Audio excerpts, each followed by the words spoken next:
Bienvenue dans le dossier, où chaque histoire dévoile une nouvelle énigme à résoudre. Rejoignez-nous pour une plongée dans Miss Marple et la poupée qui clignait des yeux, une histoire créée par des fans pour célébrer le charme et le génie de la détective légendaire d'Agatha Christie. Nous serions ravis de vous compter parmi nous dans cette aventure palpitante. Partagez vos impressions, dites-nous d'où vous regardez et si vous repérez des erreurs, n'hésitez pas à nous les signaler. Vos commentaires nous aideront à vous proposer des mystères encore plus captivants. Chapitre 1. La poupée qui clignotait dans le noir. La pluie tambourinait contre les vitraux du manoir Greystone, un rythme régulier, tel des pas lointains, résonnant dans les longs couloirs baignés de courants d'air. C'était le genre de soirée propice au secret, le brouillard s'infiltrait par les serrures, les ombres accrochées au mur comme des oreilles indiscrètes, et le craquement occasionnel de l'escalier, lambrissé de chaînes en contrebas. À 9h30 précise, un cri brisa le silence. Un cri d'enfant, aigu et perçant, si aigu qu'il fit taire le vent un instant. Lorsque la famille se rassembla dans la chambre d'enfant, la porte était verrouillée de l'intérieur. Deux domestiques, Madame Vickers, la cuisinière, et le colonel Darrow, le maître des lieux, se tenaient juste derrière la porte, en robe de chambre, désorientés et essoufflés. Lorsque la serrure fut enfin forcée, le spectacle qui s'offrit à eux fit reculer même le vieux colonel, impassible. La gouvernante, Miss Felicity Gray, était affalée contre la commode, les lèvres bleutées, les yeux grands ouverts, pétrifiés par le choc. L'enfant, la petite Lydia Darrow, était assise recroquevillée sous le rebord de la fenêtre, les genoux serrés, le regard fixé sur le sol. Une poupée de porcelaine gisait renversée sur le côté, ses yeux peints et rigides fixés au loin. Mais une chose étrange, personne ne l'avait remarqué dans la panique. Juste avant que la lumière ne soit allumée, Lydia avait juré que la poupée avait cligné des yeux. Le médecin arriva du village dans l'heure, sa voiture ruisselant sous la pluie, tandis que Miss Marple finissait son chocolat chaud au coin du feu, dans son petit salon bien rangé de l'autre côté de la rue. La nouvelle se répandit rapidement à St.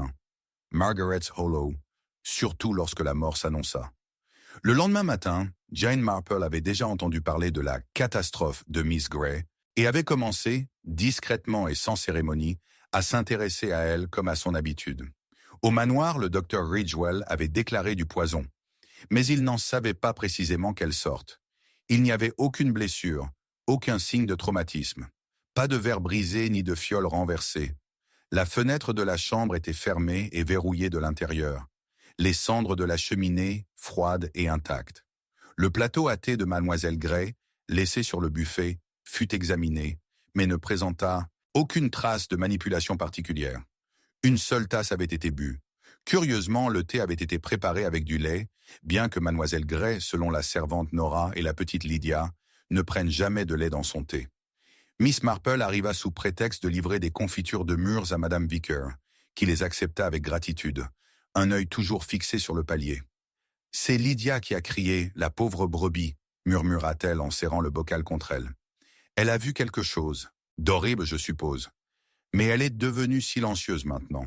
Elle ne dit plus un mot. »« Pauvre enfant », murmura Miss Marple, le regard attiré non pas par les bocaux de cornichons et de confitures dans le garde-manger, mais par la fenêtre qui donnait sur l'aile de la nurserie. « Elle aime les poupées, tu sais ?»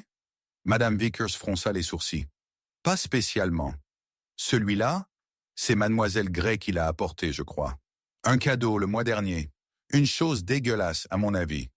Des yeux qui vous suivent partout dans la pièce. » Cette remarque attira l'attention de Miss Marple. Plus tard, invitée, sur l'insistance du colonel Darrow, à prendre le thé dans le bureau, elle demanda à voir la chambre d'enfant. Le colonel hésita. « J'imagine que ce n'est pas tout à fait convenable. Enfin, vu la scène. Mais si ça peut aider... » Vous avez l'esprit vif, Miss Marple, et la petite fille est encore trop effrayée. Si vous remarquez quelque chose, la chambre d'enfant était charmante à la lumière du jour, tout en rideaux de dentelle et papier peint jaune, mais Miss Marple sentait le malaise s'y accrocher comme un parfum. Lydia était assise dans un coin, jouant avec un cheval en fer blanc, décrivant des cercles lents et distraits. Elle ne leva pas les yeux lorsque Miss Marple entra.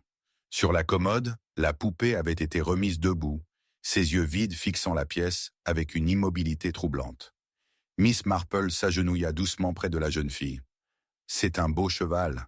Ma chère, est-il rapide ?» Lydia haussa les épaules.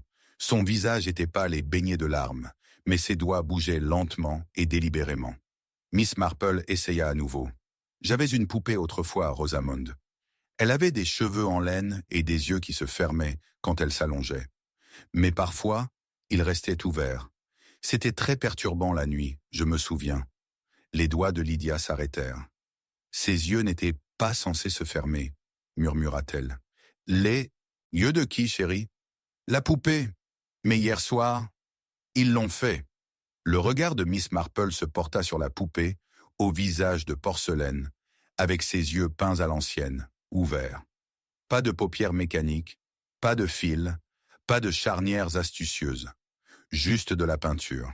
Mais la peinture de l'œil gauche était légèrement tachée. Pas floue, mais craquelée, comme si quelqu'un l'avait frottée avec un produit humide. Elle se leva lentement et se dirigea vers le buffet. Le plateau à thé n'avait pas été débarrassé. 2 tasses y étaient reposées, l'une vide, l'autre intacte. Le pot à lait, curieusement, avait disparu. Les doigts de Miss Marple effleurèrent à la surface du plateau. Un léger tintement, peut-être dû au pot manquant, suggérait qu'il était resté là la veille.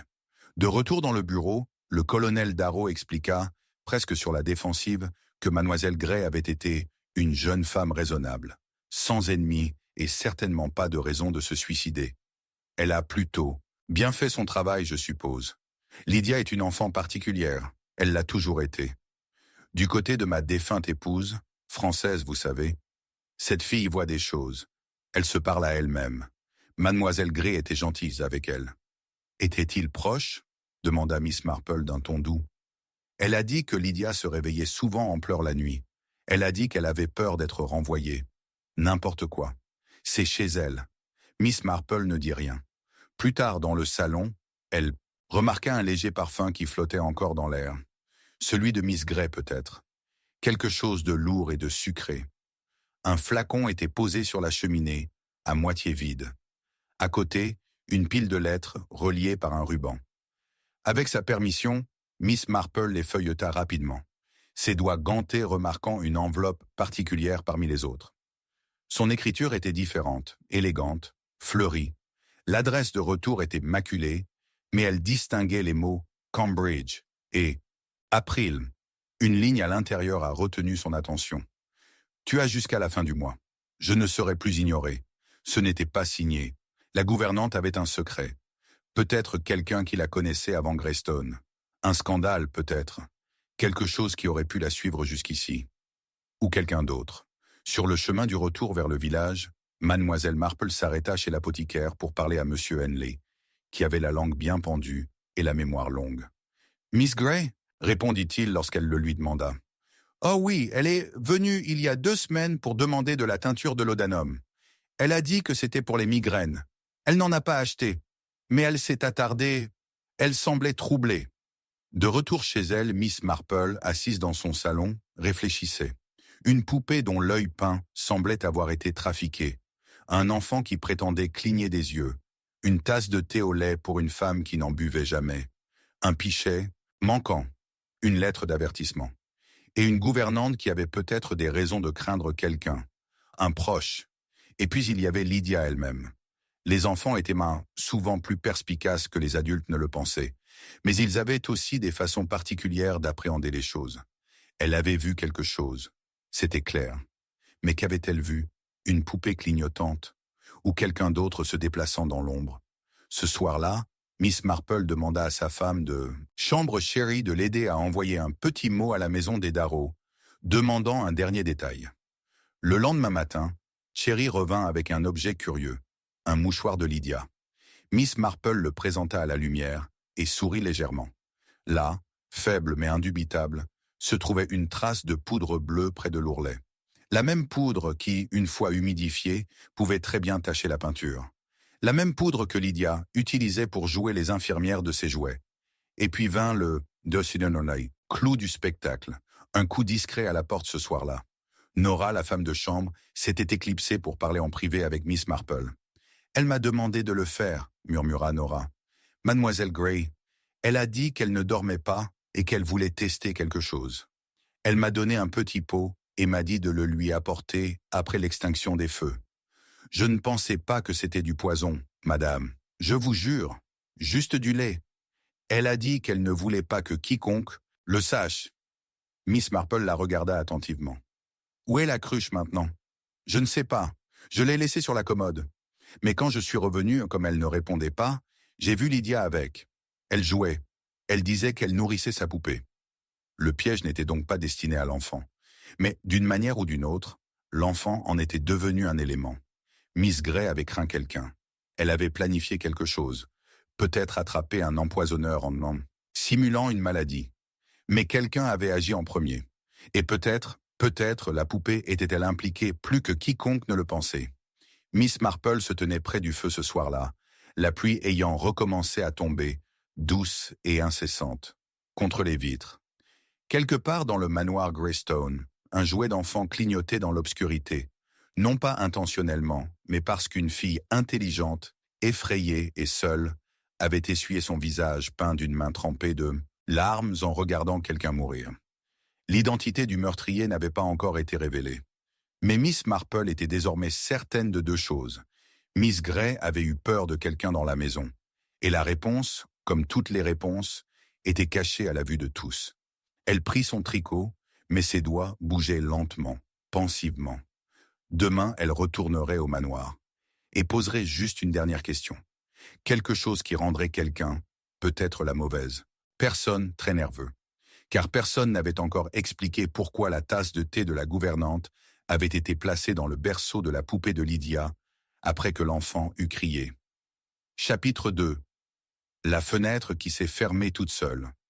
Cette nuit-là, le vent hurlait avec une fureur ancestrale, tirant sur les volets, sifflant à travers les interstices de la maçonnerie et frappant les fenêtres du manoir Greystone avec une persistance humide qui semblait presque délibérée. Dans l'obscurité, de l'ailée, où la chambre d'enfant était plongée dans le silence depuis la mort prématurée de la gouvernante, quelque chose changea. Un léger bruit de frottement sur le plancher, puis un clic sourd. Personne n'était réveillé pour le constater. Personne, sauf peut-être le vent, et ceux qui observaient de l'autre côté de la vitre de la chambre d'enfant. Le lendemain matin, au petit déjeuner, Madame Vickers entra dans le salon, le visage pâle et les lèvres pincées d'inquiétude. « C'est la fenêtre de la chambre d'enfant, madame, dit-elle au colonel Darrow. Elle est fermée, hermétiquement fermée. Et elle était ouverte hier soir. » Le colonel leva les yeux de son toast, fronçant les sourcils. « N'importe quoi, Vickers. La police l'a laissé ouvert pour la ventilation. Le docteur Ridgewell a insisté. « C'est fermé maintenant, dit-elle d'un ton sombre, et verrouillé de l'intérieur. » Miss Marple, arrivée quelques instants plus tôt avec un panier de confiture de cynorhodon et des questions parfaitement innocentes sur l'état de Lydia, surprit le regard échangé entre le colonel Darrow et sa sœur Béatrice. Un bref échange de regards, muet mais indéniable. Non pas de la peur, mais un calcul. Béatrice reprit ses esprits la première. « Peut-être que quelqu'un l'a fermé sans réfléchir, dit-elle vivement. Le personnel est terriblement perturbé. » « Je l'ai vérifié moi-même hier soir, insista Madame Vickers d'une voix tremblante, quand j'ai apporté son lait chaud à Lydia. La fenêtre était ouverte. Miss Marple sirotait son thé, absorbant silencieusement l'échange. Une fenêtre qui s'était refermée toute seule pendant la nuit, dans une pièce fermée à clé, où un mort suspect avait déjà eu lieu. Le détail était insignifiant, absurde même pour un esprit rationnel, mais il la troublait. Surtout que Lydia, toujours muette et pâle, s'était réveillée en pleurs. L'enfant avait refusé de s'approcher de la fenêtre toute la matinée. Elle demanda si elle pouvait visiter à nouveau la chambre d'enfant et après une brève hésitation du colonel, elle fut autorisée à y aller seule. La pièce régnait un étrange silence glacé, malgré le soleil qui tentait de percer les vitres embuées. Les jouets étaient soigneusement rangés, le lit fait. La poupée avait été installée dans un fauteuil d'angle. Le regard de Miss Marple se porta sur le rebord de la fenêtre. Elle passa un doigt ganté sur le rebord intérieur, puis s'arrêta. Le rebord était propre, trop propre. Toutes les autres surfaces étaient couvertes de la fine poussière du temps et de la négligence. Mais le rebord avait été essuyé récemment, et plutôt précipitamment. Elle tendit la main et ouvrit la fenêtre. Elle s'ouvrit avec un grognement réticent. L'air froid se répandit dans la pièce. Dehors, la façade du manoir, recouverte de lierre, s'incurvait autour de l'aile est en un fer à cheval serré et humide. Pour quiconque traversait le jardin en contrebas, la fenêtre aurait semblé inaccessible sans échelle. Mais Miss Marple, en regardant en bas, aperçut un ancien treillis ornemental, terriblement rouillé, mais encore possible à un individu agile et insensé. Elle remarqua une pâle éraflure sur le bord du treillis, exactement le genre de marque que peut laisser une semelle de bottes. Miss Marple descendit silencieusement et traversa le jardin, son châle serré autour des épaules. Au pied du treillage, l'herbe était aplatie. Plus révélateur encore, un fil de laine, bleu, fin, presque invisible, s'était accroché à une rose de fer à friser. Elle le détacha délicatement et l'examina. Quelqu'un avait grimpé, c'est sûr. Mais pas seulement la nuit dernière. C'était la deuxième fois. Cet après-midi-là, Nora, la nourrice de Lydia, fut renvoyée se coucher, un peu nerveuse. Selon la cuisinière, elle avait pris l'habitude de marmonner que quelque chose l'observait, en passant devant le couloir de la chambre d'enfant. Lorsque Miss Marple s'enquit d'elle, la pauvre fille pleura dans son tablier et affirma avoir vu une ombre bouger derrière les rideaux de la chambre bien après minuit. « Personne n'aurait dû être là, madame, dit-elle, pâle comme du plâtre. Mais je vous jure que je l'ai vu. Juste un léger mouvement, comme si quelqu'un jetait un coup d'œil dehors. Et puis le rideau retomba et la fenêtre se referma. Ce soir-là, Miss Marple prit le thé avec Miss Béatrice Darrow, sœur du colonel et tante de Lydia. C'était une belle femme d'une 50aine d'années, aux cheveux argentés coiffés en chignon et à la voix suggérant des années d'autorité. Elle était revenue à Greystone juste après la mort de la gouvernante, soi-disant pour réconforter la famille, mais son chagrin était trop osé, son inquiétude trop polie. Miss Gray était une charmante fille, dit Béatrice en remuant son thé avec un peu trop de grâce. Lydia l'appréciait bien, même si j'ai toujours trouvé qu'elle s'accommodait beaucoup trop des particularités de l'enfant. Lui laisser cette horrible poupée, par exemple. Les poupées peuvent être de curieuses créatures, dit Miss Marple d'un ton pensif.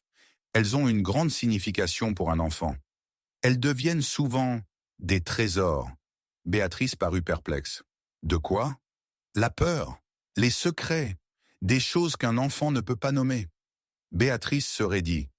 Je vous assure, Miss Marple, rien dans cette maison ne pourrait effrayer un enfant.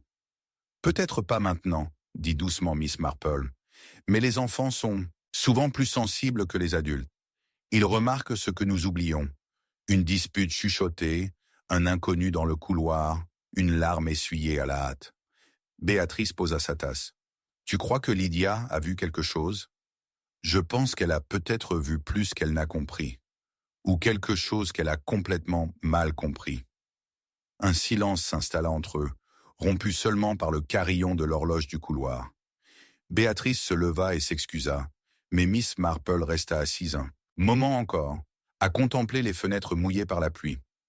Ce soir-là, Miss Marple revint au manoir avec un thermos de sirop de fleurs de sureau et la suggestion de tenir compagnie à Lydia pendant que la nourrice se reposait. Elle obtint la permission, bien qu'à contre-cœur.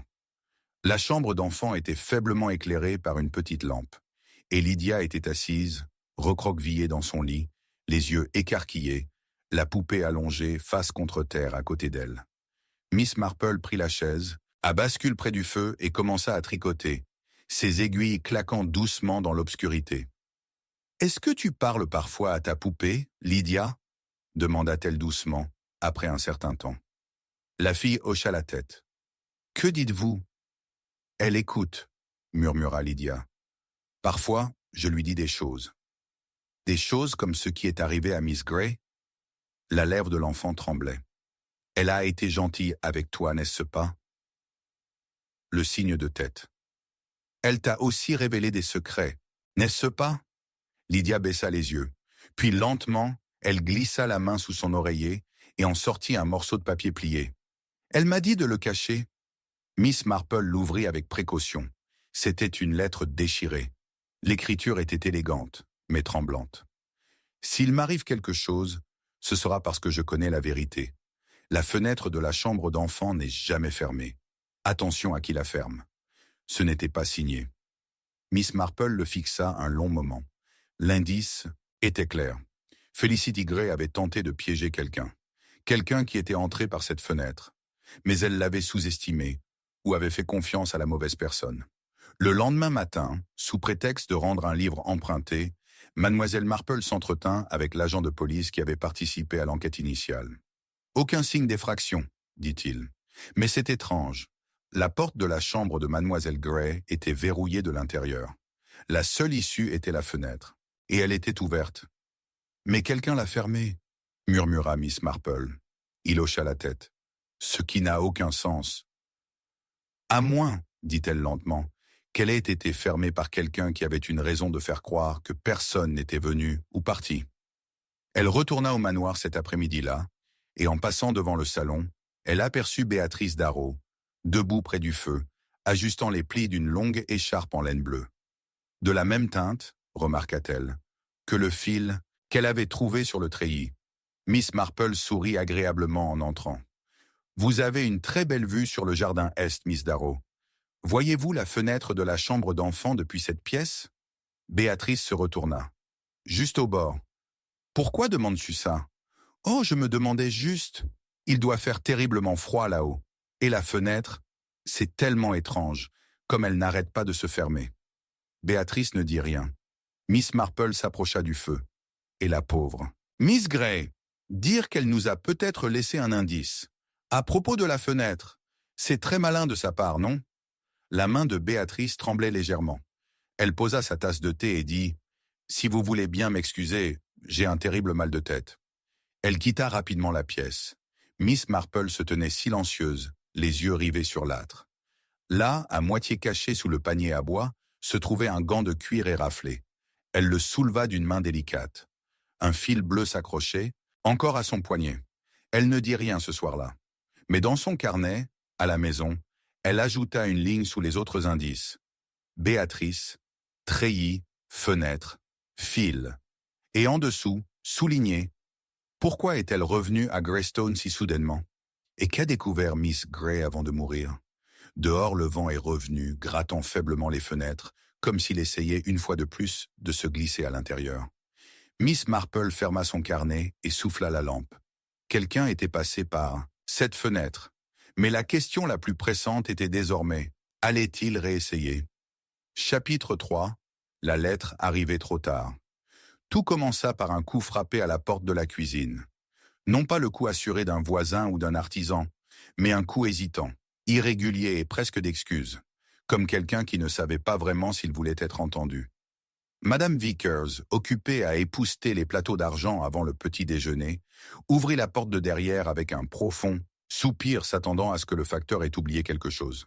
Ce qu'elle vit, c'était un garçon trempé jusqu'aux os, serrant une enveloppe tachée d'eau entre ses doigts tremblants. « Message pour le colonel Darrow », marmonna le garçon en claquant des dents. « On m'a dit de courir directement ici, mais la tempête m'a surpris à Mallows Bridge. » Elle prit l'enveloppe et lui tendit un shilling, puis referma vivement la porte pour se protéger du vent glacial. Lorsque la lettre parvint entre les mains du colonel, il était déjà trop tard. Et dans quelques heures, tout le monde à Greystone Manor saurait pourquoi. La lettre, une fois séchée et repassée, révéla une écriture féminine et tremblante. Le nom en bas, bien qu'à peine lisible, frappa comme un coup de feu le calme matinal fragile du salon. Félicité Gray, la gouvernante, datée de 2 nuits avant sa mort. Le papier était froissé, taché d'eau, et un coin avait commencé à se désintégrer, mais le message était sans équivoque. « S'il m'arrive quelque chose, ce ne sera pas un accident. J'ai plus peur de la personne qui vit dans cette maison que je ne peux l'exprimer. Il y a quelque chose de caché dans la chambre d'enfant, quelque chose lié au père de Lydia. L'enfant en sait plus qu'elle ne peut l'exprimer. Je vous en prie, pour elle, ne vous fiez pas. » Là, l'encre coulait et s'estompait en un fouillis de lettres floues. La signature qui suivait était effacée, mais indéniablement la sienne. Le colonel Darrow lut la lettre, 3 fois, l'air indéchiffrable. Puis il la plia lentement et la glissa dans la poche intérieure de sa veste avant de jeter un coup d'œil à sa sœur, assise silencieuse et posée de l'autre côté de la pièce. « Intéressant », fut tout ce que dit Béatrice. Miss Marple, invitée ce matin-là sous prétexte d'une consultation de jardinage pour la pelouse sud, était assise près du feu, son tricot intact sur les genoux.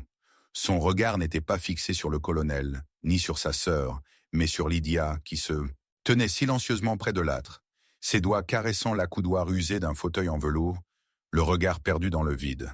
« Quelqu'un attendait-il une lettre de Miss Gray » demanda-t-elle doucement. « Non » répondit le colonel après une pause. « Certainement pas. Elle n'avait plus de famille, vous savez. Du moins, c'est ce que nous pensions. »« Elle ne l'a peut-être pas envoyée à sa famille, » dit Miss Marple. « Peut-être l'a-t-elle envoyée à quelqu'un dont elle espérait qu'il l'écouterait sans le juger. Quelqu'un qui avait des raisons de garder le silence. » Le colonel se tortilla, mal à l'aise. « Tu crois qu'elle me l'a envoyée parce qu'elle soupçonnait... » « Quoi ? Que je n'irais pas porter plainte ? » « Je pense, dit Miss Marple, qu'elle croyait qu'elle ne vivrait pas assez longtemps pour s'expliquer en personne. » Béatrice se leva et se dirigea vers la fenêtre, le dos raide. « Tout cela est dramatique. Une fille hystérique avec des secrets, sans doute concernant un homme. C'est fort possible, acquiesça Miss Marple d'un ton léger. Mais l'homme en question n'est peut-être pas celui que nous attendons. » Dehors, le vent soufflait sur les haies et des nuages, semblables à des ecchymoses, roulaient bas sur les toits du village. Dans la chambre d'enfant, Lydia avait recommencé à parler à sa poupée. Nora, la nourrice, toujours pâle et inquiète, avoua à Miss Marple avoir vu l'enfant tenir quelque chose de petit et métallique ce matin-là. On aurait dit une broche ou peut-être un médaillon. Elle le cachait dans les plis de la jupe de sa poupée. Interrogée directement, Lydia a simplement secoué la tête et murmuré « Elle m'a dit de le garder en sécurité. » Miss Marple ne la pressa pas. Au lieu de cela, elle s'assit près de la poupée et tapota doucement sa main en porcelaine craquelée. « Je me demande, » murmura-t-elle plus tard, marchant le long du chemin de gravier en direction du village, « quel lien le père de Lydia a avec tout cela ?» Question la taraudait plus qu'elle ne voulait l'admettre. Le père de Lydia, le capitaine Thomas Darrow, était mort dans un accident de voiture alors que l'enfant avait à peine 2 ans. C'est du moins ce que l'on disait. Mais Miss Marple avait vécu trop longtemps et vu trop de choses pour prendre ses récits au pied de la lettre, surtout lorsqu'ils étaient formulés avec une fermeté aussi irrévocable que celle dont le colonel Darrow usait chaque fois que le sujet était abordé. Elle décida de rendre visite au révérend Shaw, un homme doux, doté d'une mémoire précieuse et d'un grand amour pour le thé. Après quelques questions et la promesse d'une confiture, il sortit un registre paroissial. « Capitaine Thomas Darrow », lut-il à voix haute, enterré en 1933. Les funérailles furent modestes. Pas d'enquête du coroner. Décédé dans un accident de voiture, dit-on, sur la vieille route des falaises, après Wexham. Un drôle de coin de pays. Personne n'a retrouvé le véhicule. Juste une épave. « Pas d'enquête ?» demanda sèchement Miss Marple. Il avait l'air désolé. Le corps n'a jamais été retrouvé, à proprement parler. Il y avait des effets personnels. Une bague, un portefeuille. Le reste était présumé. « C'est présumé », répéta Miss Marple à voix basse. Elle le remercia et partit discrètement, le froid pesant sur ses côtes. La route du retour vers Greystone la conduisit à travers les champs envahis par la végétation à l'est, et, levant les yeux vers la maison, elle aperçut Béatrice debout à la fenêtre du fond, qui l'observait. Ce soir-là, de retour au manoir, Lydia glissa quelque chose sous le châle de Miss Marple pendant que les autres dînaient. C'était un geste secret d'enfant, discret, solennel et significatif. Miss Marple attendit d'être seule pour l'examiner. Une petite clé en laiton, pas plus grande qu'une cuillère à café. Un morceau de mousseline y était attaché, portant de légères initiales brodées à l'eau de Javel, T.D. Thomas Darrow. La clé était ancienne, victorienne, peut-être édouardienne, et polie par des années de manipulation. Elle n'appartenait à aucun objet moderne, ce qui signifiait que c'était une clé du passé. Miss Marple resta tard cette nuit-là, trop tard pour être rassurée. La maison grinçait à son rythme inquiétant, tandis qu'elle parcourait les couloirs. Elle entra discrètement dans la chambre d'enfant et ferma la porte derrière elle. La poupée était assise près de la fenêtre, la tête légèrement penchée vers le lit, comme si elle écoutait encore. Miss Marple scruta la pièce, effleurant du bout des doigts les bords, les coins et les joints des boiseries. Puis elle s'arrêta près du vieux cheval à bascule, près de la cheminée. Il lui avait toujours semblé étrange, surdimensionné et bien plus lourd qu'un enfant n'en aurait besoin. Accroupie, elle tapota le socle. Creux, elle a inséré la clé. Avec un grincement réticent, la base se libéra, révélant un compartiment peu profond sous le siège. À l'intérieur se trouvaient une lettre, une bague et une coupure de journal pliée. La lettre était adressée à « Ma très chère fille » d'une écriture hâtive. Il était daté de juillet 1933.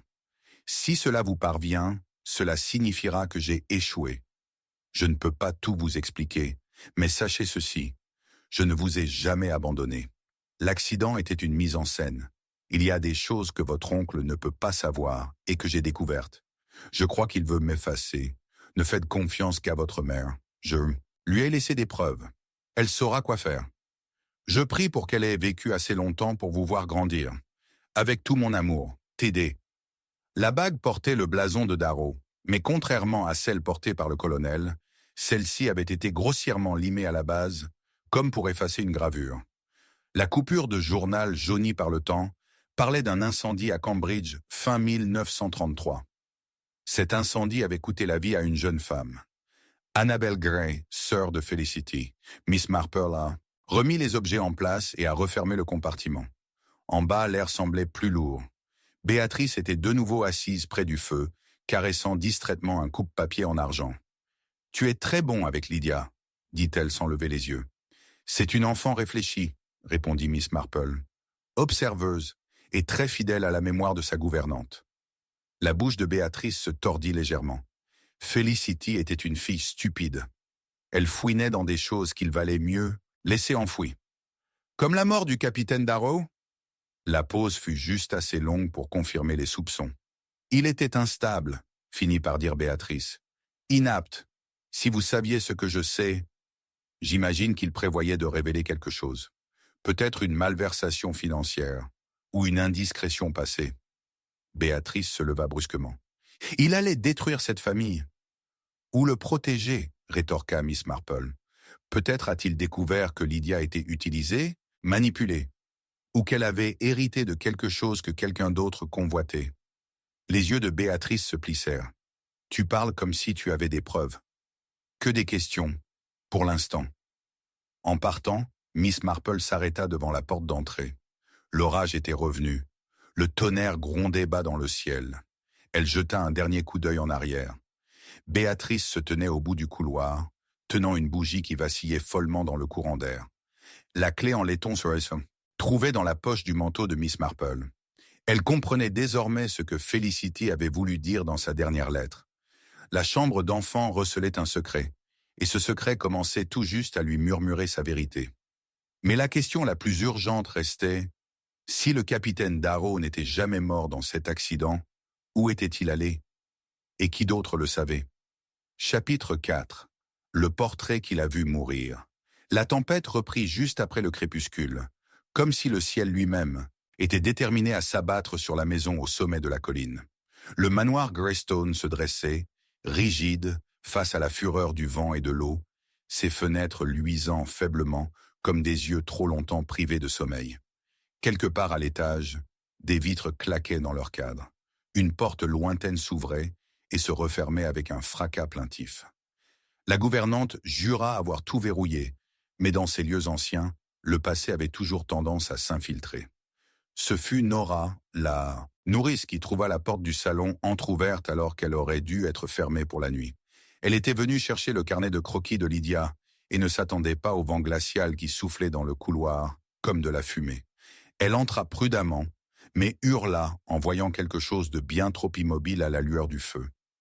Une silhouette s'affaissa sous le portrait du capitaine Thomas Darrow, le feu projetant des ombres qui semblaient se déplacer derrière le cadre. Le colonel arriva le premier, suivi de Béatrice, leur visage pâle et tiré. Madame Vicker, la gouvernante, gisait par terre, ses lunettes brisées, le visage crispé par la douleur et le choc. Une aiguille à tricoter, justement, se trouvait à côté de sa main. Mais c'est sa position qui attira l'attention de Miss Marple lorsqu'elle fut appelée une heure plus tard par Nora. Toujours nerveuse, dont les mains tremblaient en versant le thé. Madame Vickers gisait recroquevillée juste sous le portrait de Darrow, comme s'il l'avait observé. Et peut-être l'avait-il fait. Le tableau avait toujours été trop réaliste, mâchoire sévère, pommettes saillantes, et yeux qui vous suivaient où que vous soyez. Miss Marple ne l'avait jamais apprécié, non pas parce qu'il était dérangeant, mais parce qu'il était malhonnête. L'homme du portrait était jeune, fier, noble. Mais le vrai Thomas Darrow, de la vie générale, était un homme au secret, et les secrets avaient tendance à se retourner. « Elle est tombée », dit le colonel Darrow d'un ton bourru, comme s'il donnait un ordre à la réalité elle-même. Elle a glissé sur le tapis. Elle s'est cogné la tête. C'est tragique, mais pas sinistre. « Non, » répondit doucement Miss Marple, sauf qu'elle ne portait pas ses pantoufles. Ou que son thé contenait de la racine de valériane écrasée, juste assez pour lui donner le vertige si elle était déjà faible. Les lèvres du colonel Darrow se pincèrent. Béatrice, debout non loin de là, regardait par la fenêtre, striée de pluie sans rien dire. Lydia, recroquevillée sur sa chaise, de nouveau silencieuse, la poupée sur les genoux, un œil légèrement fissuré après l'avoir lâché quelques jours plus tôt. L'enfant observait le portrait avec une expression presque méfiante. Plus tard dans la soirée, Miss Marple demanda à examiner à nouveau le salon. Seule, elle avança lentement, son regard scrutant chaque recoin. Ses doigts effleurèrent le bord du tapis. Il était légèrement recourbé à un coin, comme si quelqu'un l'avait tiré en arrière, puis repositionné. Elle s'approcha de la cheminée et leva les yeux vers le portrait. Puis après un instant d'hésitation, elle tira un petit tabouret et grimpa dessus. Derrière le lourd cadre doré du portrait se trouvait une cavité dans le mur, peu profonde, mais suffisamment grande pour dissimuler une lettre, ou un journal, ou comme elle le découvrit bientôt, une boule de papier froissée coincée dans un coin, oubliée ou jetée. En la dépliant soigneusement, elle découvrit une partie d'une photographie brûlée. Il ne restait qu'une moitié de visage, celui de Felicity Gray, sans aucun doute. L'autre moitié avait été calcinée. Au dos, écrit d'un gribouillage hâtif, « Il était là la nuit de l'incendie ». Miss Marple serra les lèvres et descendit. La photographie avait visiblement été arrachée à un objet plus grand, peut-être un ensemble de documents. Et cet incendie, le même qui avait coûté la vie à la sœur de Felicity à Cambridge en 1933. Elle se souvint de la coupure de presse. Felicity aurait-elle pu trouver la preuve que Thomas Darrow avait non seulement survécu à sa mort supposée, mais qu'il était revenu, ou du moins avait tenté de revenir? Lorsque Miss Marple rejoignit la famille au salon, elle remarqua que Béatrice avait changé de vêtements. Son chemisier était humide aux poignets et une légère trace de charbon subsistait sous l'ongle de son pouce droit. Elle était venue au salon, probablement avant l'arrivée de Miss Marple. Peut-être même avant la découverte du corps. « Vous connaissez Madame Vickers depuis de nombreuses années, je crois », dit doucement Miss Marple. Béatrice ne leva pas les yeux. « Elle est venue avec ma mère quand nous avons déménagé à Greystone. Elle était loyale. »« La loyauté est une chose étrange, » murmura Miss Marple. « Parfois, cela signifie protéger un secret même dans la mort. » Béatrice se retourna brusquement. « Qu'est-ce que tu insinues ?»« Peut-être que Madame Vickers savait quelque chose, » dit Mademoiselle Marple. « Quelque chose à propos du capitaine Darrow, ou de l'enfant, et peut-être que quelqu'un ne voulait pas qu'elle parle. » Le silence qui suivit fut d'une intensité glaciale. Le colonel Darrow se leva brusquement et se dirigea vers la carafe. « Vous avez une imagination débordante, Miss Marple, » dit-il en versant du cognac d'une main plus assurée que prévu. « Mon frère est mort. Ma sœur n'a jamais été mariée. Et Lydia est une enfant innocente, prise dans des circonstances malheureuses. » Miss Marple le regarda boire. « C'est regrettable, » dit-elle. « Surtout que Lydia dessinait dans le hall quand Madame Vickers est tombée, et que son carnet de croquis comporte un portrait exact de Madame Vickers discutant avec un homme qui ressemble à votre frère, en uniforme, près du mur du jardin. » Le colonel posa son verre avec force. Béatrice se raidit. Lydia, dans un coin, se recroquevilla sur sa chaise. La voix de Miss Marple resta calme. Elle a dit qu'elle l'avait dessiné de mémoire. Elle a dit que l'homme lui avait souri, et puis il avait disparu. L'orage s'intensifiait, le tonnerre grondait au loin. Le portrait au-dessus de la cheminée semblait prendre une dimension plus grande. J'imagine que c'était un avertissement, poursuivit Miss Marple. Peut-être que Madame Vickers a reconnu quelqu'un qu'elle croyait mort depuis longtemps. Peut-être l'a-t-elle dit, peut-être a-t-elle posé trop de questions, et peut-être en a-t-elle payé le prix. Elle se leva, alors son sac à tricot sous le bras. « Je dois rentrer. Je laisse le carnet de croquis ici, bien sûr. Mais j'en ai fait une copie. Je le fais toujours. » Elle s'arrêta sur le pas de la porte. Les yeux, voyez-vous, sont très révélateurs. Même peints. Surtout peints. Elle a quitté la pièce sans attendre de réponse. De retour dans son cottage, elle sortit la photo brûlée de son sac et la déposa à côté du croquis de Lydia. La ressemblance était évidente. L'uniforme, le visage, le même homme. Felicity Gray avait découvert quelque chose, ou quelqu'un, que Madame Vickers avait confirmé. Et maintenant, les deux femmes étaient réduites au silence. Mais il manquait encore une pièce, le portrait au-dessus de la cheminée. Miss Marple examina de plus près sa propre copie, une reproduction d'une vieille carte postale qu'elle avait achetée des années auparavant lors d'une vente aux enchères caritatives au manoir. Sur cette version, la tête du capitaine était légèrement penchée vers la droite.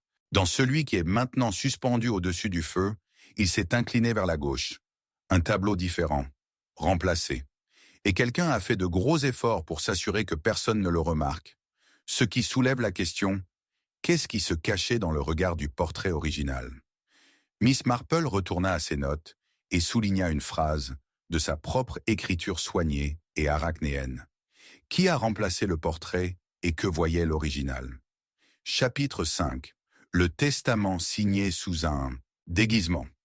Ce soir-là, le tonnerre grondait comme une menace, non pas par des grondements soudains, mais par des grondements sourds et prolongés qui semblaient faire le tour du manoir Greystone en un lent et précis mouvement. La pluie claquait doucement contre les fenêtres, comme pour chuchoter à l'intérieur. Dans la bibliothèque, les rideaux avaient été tirés tôt et les lampes étaient faiblement éclairées, baignant la pièce d'une lumière ambrée vacillante qui dansait sur les dos d'une centaine de vieux livres et sur le bord poli du bureau où une découverte profondément troublante venait d'être faite. C'est le colonel Darrow qui a trouvé le testament. Du moins, c'est ce qu'il prétendait. Il avait convoqué tout le monde au salon de son ton sec et autoritaire habituel, tenant l'unique feuille de papier jaunâtre entre ses doigts, gantée, comme si elle risquait de se désintégrer sous l'effet de trop de questions. Il annonça, sans embâge, qu'il s'agissait du testament de son défunt frère, le Jason, capitaine Thomas Darrow, daté seulement d'une semaine avant le prétendu accident de voiture mortel de 1933. Le plus étonnant, cependant, était son contenu. La majeure partie du patrimoine de Darrow, manoir de Greystone compris, devait revenir non pas au colonel ni à sa sœur Béatrice, mais à une certaine Lydia Darrow, fille unique du capitaine Darrow, et si elle était mineure, être gérée par un fiduciaire choisi par le capitaine, dont le nom n'était pas mentionné dans le texte. Miss Marple. Assise comme d'habitude dans un coin près de la cheminée, son sac à tricot sur les genoux, resta d'abord silencieuse. Elle se contenta d'observer, non pas le colonel, mais Béatrice, dont l'expression avait vacillé une seule fois avant de retrouver sa sérénité habituelle. Elle observa Lydia, légèrement confuse. Elle observa Nora, la nourrice, qui semblait ne pouvoir s'empêcher de se tordre les mains.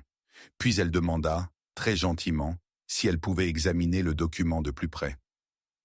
Le colonel. Darrow hésita un bref instant avant de le lui remettre. Le papier était usé, certes. L'encre, encore lisible, portait une légère trace de plume, et le style était formel, mais pas inhabituel. En revanche, la signature, Thomas Darrow, était légèrement erronée. Elle était presque correcte. Presque. Miss Marple avait le sens de l'écriture. Elle avait passé des années à écrire à ses neveux et nièces, aux comités paroissiaux, aux notaires, aux tailleurs et aux boulangers. Elle avait vu comment une main pouvait changer avec l'âge, le stress, la tromperie.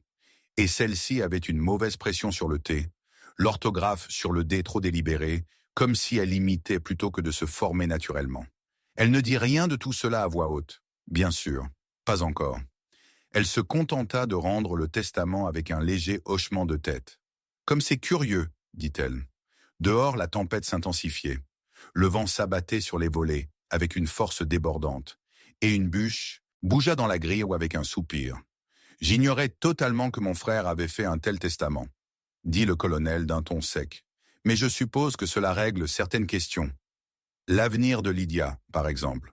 Pas question d'administrateur, cependant, » dit doucement Béatrice. « Plutôt négligent, tu ne trouves pas ?»« J'imagine qu'il avait prévu de le modifier, » dit le colonel. « S'il avait vécu, s'il était vraiment mort, » ajouta doucement Miss Marple. Béatrice se tourna vers elle, surprise. « Pardon ?» Miss Marple sourit doucement. « Oh, je réfléchissais tout haut. On entend tellement d'histoires de morts présumées qui se révèlent prématurées. Un corps jamais retrouvé. Juste un portefeuille, quelques effets personnels. Je suis sûr que c'est assez courant dans les thrillers, même si bien sûr la vraie vie est souvent plus étrange. » Le colonel se versa un verre et ne dit rien. Ce soir-là, tandis que d'autres se couchaient tôt, Miss Marple fut invitée dans son bureau par Nora, qui semblait anormalement pâle sous la lumière jaune du gaz. La jeune fille avoua d'une voix hésitante avoir vu le colonel seul dans la bibliothèque plus tôt dans l'après-midi, tirant des livres des étagères du bas et marmonnant. Elle n'y avait prêté aucune attention jusqu'à ce que le testament lui soit présenté. « Il y a autre chose, » dit Nora en baissant la voix. « Lydia, elle le dessine encore. L'homme qu'elle dit être son père, celui qu'elle a vu dans le jardin. Et l'a-t-elle vu récemment ?» demanda Miss Marple. Nora hésita. « Je crois. Elle dit des choses étranges la nuit. Elle parle encore à sa poupée. Elle dit que son père n'a pas la bonne voix. Je lui ai demandé ce qu'elle voulait dire, mais elle a juste dit « Il a la même apparence, mais il parle comme quelqu'un d'autre. » Miss Marple fronça les sourcils. Ce n'était pas le discours d'une enfant désemparée. C'était l'observation de quelqu'un qui savait ce qu'il cherchait, mais qui ne possédait pas encore les mots pour l'expliquer.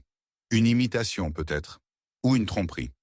Quoi qu'il en soit, la jeune fille avait vu quelque chose. Le lendemain matin, Mademoiselle Marple demanda à rencontrer Monsieur Holbridge, l'avocat de longue date de la famille. C'était un homme prudent, aux lèvres fines, aux yeux froids comme du thé, attaché à la clarté des procédures. Il confirma que le testament ne figurait pas parmi les documents d'Arrow en sa possession et semblait préoccupé qu'un document aussi important ait été laissé hors de sa garde. « Le capitaine Darrow ne vous l'a jamais envoyé ?» demanda Miss Marple. « Non, » répondit Holbridge. « En fait, je n'ai jamais été informé de l'existence d'un tel testament. Diriez-vous que cette signature, et ici elle en sortit une copie, est authentique ?» Holbridge fronça les sourcils, sortit une petite mallette et la compara à l'un de ses anciens dossiers d'actes. Puis il secoua la tête. « Non, c'est remarquablement proche. Mais l'homme qui a signé n'avait pas la main du capitaine Darrow. Trop de symétrie. Thomas avait un léger tremblement de la main gauche suite à une blessure. Un éclat d'obus, je crois. Il tirait toujours son dé un peu trop à droite. C'est bien, trop bien. » Miss Marple le remercia, rangea ses notes et retourna au manoir à travers un brouillard froid qui enveloppait le chemin comme un souffle sur un miroir. En approchant, elle remarqua une piste cyclable fraîche menant au jardin. Étrange, car personne ne faisait de vélo, à la maison. Et puis elle la vit. Une empreinte de pas dans le parterre de fleurs, sous la fenêtre du salon.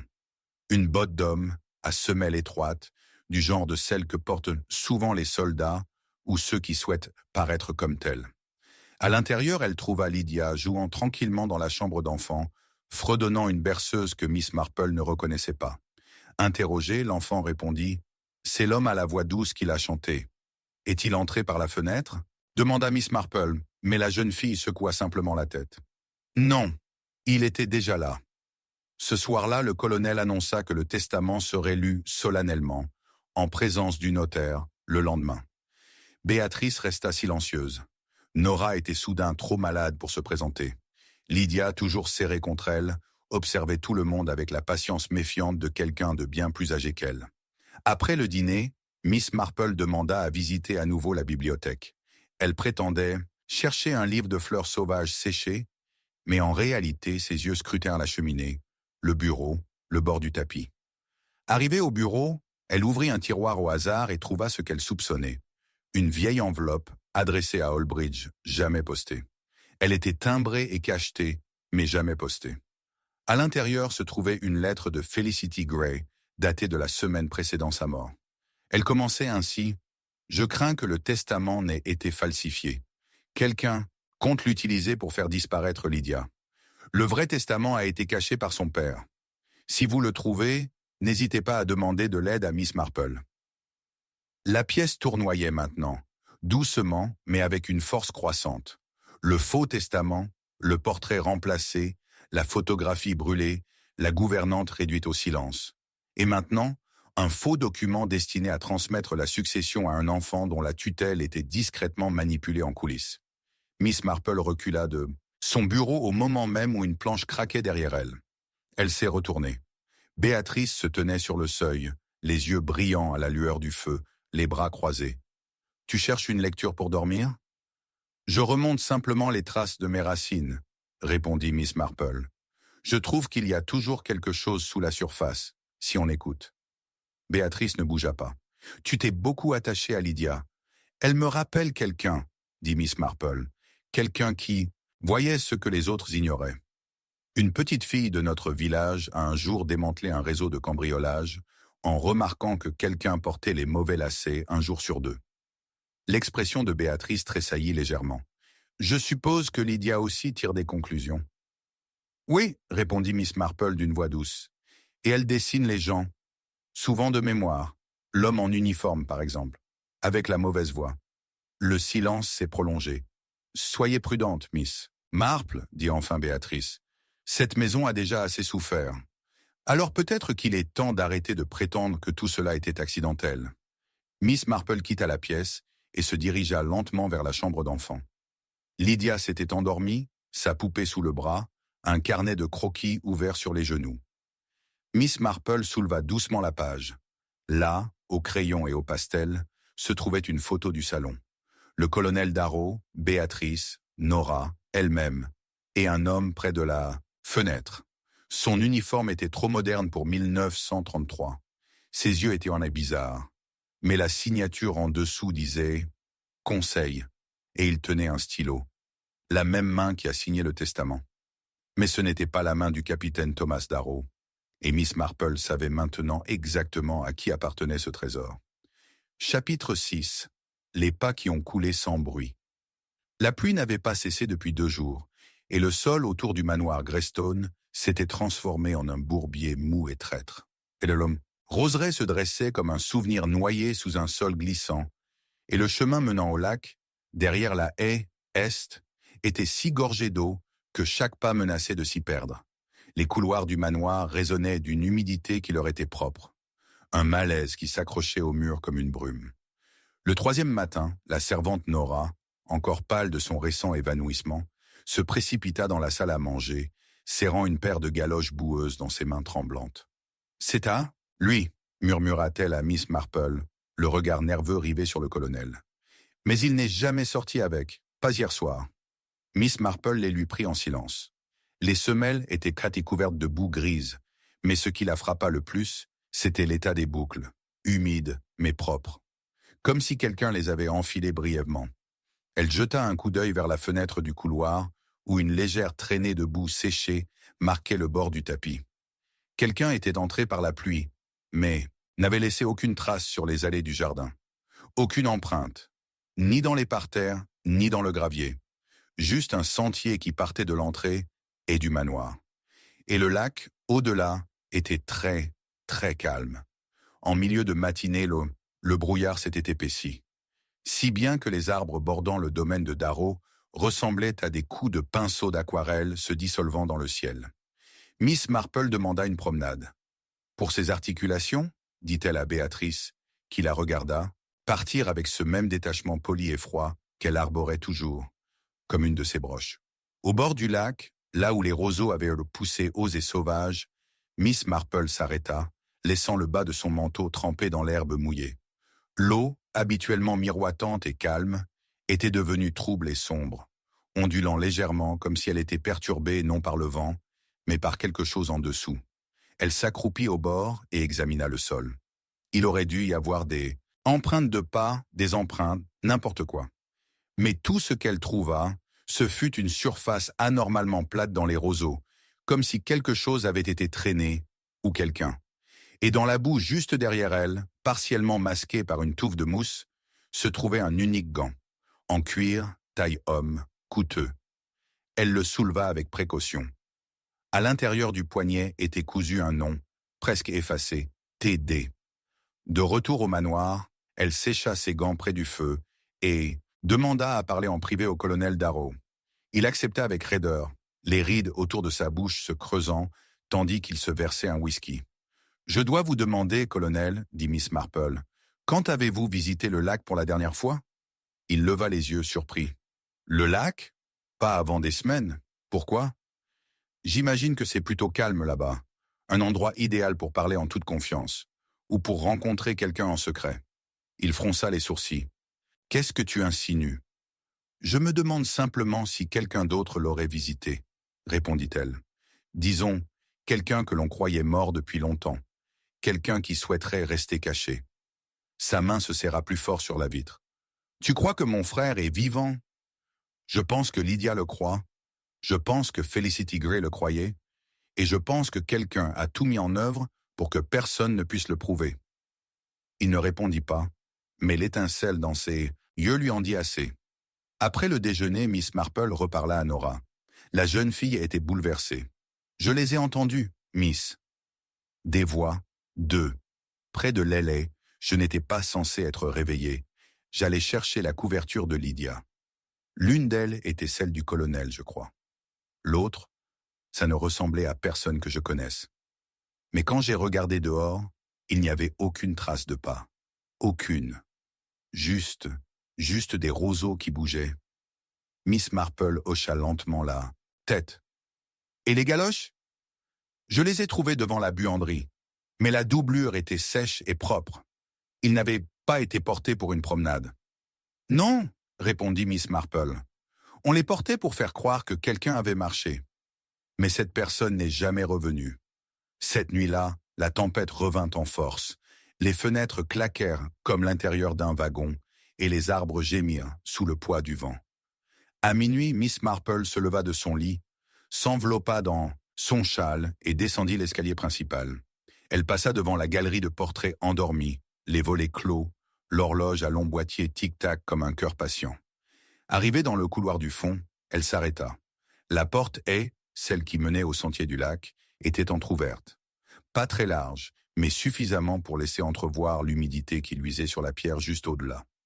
Elle sortit et marcha d'un pas lent et posé vers le lac. Ses chaussures s'enfonçaient à chaque pas, mais elle continua d'avancer jusqu'à ce que le bord apparaisse. Les roseaux avaient été piétinés à nouveau. Elle se pencha et retrouva la même impression que tout à l'heure, mais plus profonde maintenant. Une lutte. Quelqu'un avait lutté pour garder l'équilibre. Et puis elle l'aperçut, une silhouette floue sur la rive opposée, drapée de roseaux. Elle appela une fois. Pas de réponse. Deux fois. Immobilité. Puis de l'ombre, une silhouette s'avança, mince, décharnée, courbée par le froid. Son visage était creux, mais reconnaissable. Elle l'avait vu dans des peintures, des croquis, dans les dessins de Lydia elle-même. Capitaine Thomas Darrow. Vivant. Mais avant qu'elle puisse parler, un craquement sec retentit derrière elle. Elle se retourna juste à temps pour voir Béatrice, une torche à la main, les fixer tous les deux. « Tu n'étais pas censé le trouver », dit-elle d'une voix creuse et distante. « Il était censé rester mort. » Thomas s'avança. « Tu as falsifié le testament, » dit-il, doucement. « Tu as utilisé Lydia. »« Elle n'est pas à toi, » rétorqua Béatrice. « Tu as renoncé à tes droits en disparaissant. Tu aurais dû rester invisible. Personne n'aurait remis ça en question. Mais Felicity a creusé trop profond. Et Vickers, elle allait tout dire. Tu l'as tuée. Elle aurait tout révélé. » La voix de Béatrice tremblait, non pas de peur, mais de fureur. « J'ai protégé cette famille. J'ai fait le nécessaire. Tu nous as laissés en ruine. » Miss Marple s'interposa entre elle. « Tu as protégé ton pouvoir, Béatrice. Pas ta famille, pas ta nièce. » Le bras de Béatrice s'abaissa. La torche lui glissa des mains et atterrit dans la boue avec un sifflement. Puis, sans un mot, elle se retourna et retourna lentement vers le manoir, la tempête l'engloutissant. Thomas s'est effondré près de la rive, frissonnant, silencieux. Miss Marple se tenait là, la pluie sur les joues et le gant dans sa poche. Les pas avaient conduit au lac. Mais maintenant, ils étaient de retour, avec un homme présumé mort et un meurtrier enfin démasqué. Et à l'étage, Lydia s'agita dans son sommeil en murmurant « Il est revenu !» Mais la tempête n'était pas passée. Pas encore. Restait désormais l'affaire du testament falsifié, du faux fiduciaire et d'un nom effacé de l'histoire, mais jamais oublié. Un nom qui attendait tranquillement sous la surface du lac et qui était prêt à renaître. Chapitre 7. Le murmure entendu dans le grenier. C'était le genre de nuit qui enveloppait l'âme comme de la laine mouillée, étouffante, étouffante, pressant contre les fenêtres des nappes incessantes de pluie poussées par le vent. Dans la partie la plus élevée du manoir Greystone, bien au-delà de la chaleur des âtres et du silence des salons, quelque chose bougea. Nora, la nourrice, somnolait dans sa chambre sous les combles lorsqu'elle l'entendit. Un murmure, faible comme un souffle et indéniablement humain, glissant sur le plancher au-dessus d'elle. Pas un craquement, pas le gémissement des vieilles poutres qui bougeaient sous la tempête, mais une voix. Elle se redressa dans son lit, le cœur battant la chamade. Le grenier, elle le savait, était fermé à clé. Béatrice elle-même l'avait dit dangereux, infesté de moisissures noires, de pourritures dangereuses, de rats. Mais quelqu'un était là-haut. En bas, la maison dormait mal. Lydia se tournait dans son lit en murmurant à sa poupée. Le colonel Darrow ronflait doucement dans son fauteuil de bureau, un verre inachevé à côté de lui. Et Miss Marple, qui ne dormait jamais vraiment quand elle était occupée, s'était levée tôt pour faire chauffer du lait sur le poêle et méditer sur l'étrange séquence d'événements qui l'avaient entraîné plus profondément dans les secrets du manoir. Le retour du capitaine Thomas Darrow, présumé mort, n'avait pas clarifié les choses. Il ne les avait que compliquées. Il restait caché, sur l'insistance de Miss Marple, dans une chaumière près du village, trop faible pour affronter la maison qu'il avait autrefois appelée son foyer. Béatrice s'était retirée dans un silence glacial, sans fournir d'explication et niant tout. Et maintenant, alors que Nora se glissait dans la salle à manger à l'aube, pâle et tremblante, une nouvelle part du mystère commençait à émerger. « Il y avait quelqu'un au-dessus de moi », murmura-t-elle en serrant le poignet de Miss Marple. « Je l'ai entendu parler. Juste quelques mots, je n'ai pas compris. Mais c'était une femme, je le jure. » Miss Marple ne la questionna pas. Au lieu de cela, elle posa sa tasse de thé et se leva lentement. « Voulez-vous me montrer l'entrée du grenier ?» Ils montèrent ensemble l'escalier du fond, les marches se rétrécissant à mesure que les murs se refermèrent sur eux. Au sommet, une lourde trappe était encadrée de plâtre émietté. Une chaîne rouillée pendait au plafond. Nora hésita, puis tira. La porte s'ouvrit avec un grognement réticent, et l'odeur qui s'ensuivit n'était pas celle de la moisissure, mais celle de la poussière, du vieux bois, l'odeur évaporée du linge et du papier oublié. Miss Marple monta la première, sa torche illuminant les toiles d'araignée, le laiton terni et les malles doublées de brocart. Le sol craqua sous ses pieds, mais rien ne bougea. Puis là, juste au bout, elle se figea. Un tabouret était posé sous la petite fenêtre ronde, et à côté, sur une caisse, une tasse de thé encore chaude. Elle se pencha et examina la poussière. Elle avait été récemment remuée. Quelqu'un était passé ici, plusieurs fois. Pas des rats, pas le vent. Une personne, et dans les légers creux près du tabouret, une personne de silhouette légère, une femme. Elle se retourna et ouvrit soigneusement l'une des malles. À l'intérieur se trouvaient des vêtements de femmes, démodés mais pas anciens, des chemisiers, des jupes, un foulard qu'elle reconnut sur une vieille photo, celui de Felicity Gray. En dessous, enveloppé dans du ciré, se trouvait un livre relié en cuir, un journal intime. Elle l'ouvrit. L'écriture était nette et sobre, mais les mots à l'intérieur tremblaient de peur. Il était encore là. Je l'ai vu dans le jardin. Ils pensent que je me fais des illusions, mais ce n'est pas le cas. J'ai commencé à rester au grenier. C'est le seul endroit où je me sens en sécurité. Lydia ne comprend pas. Je lui ai dit que c'était un jeu. Les doigts de Miss Marple se resserrèrent sur le bord du livre.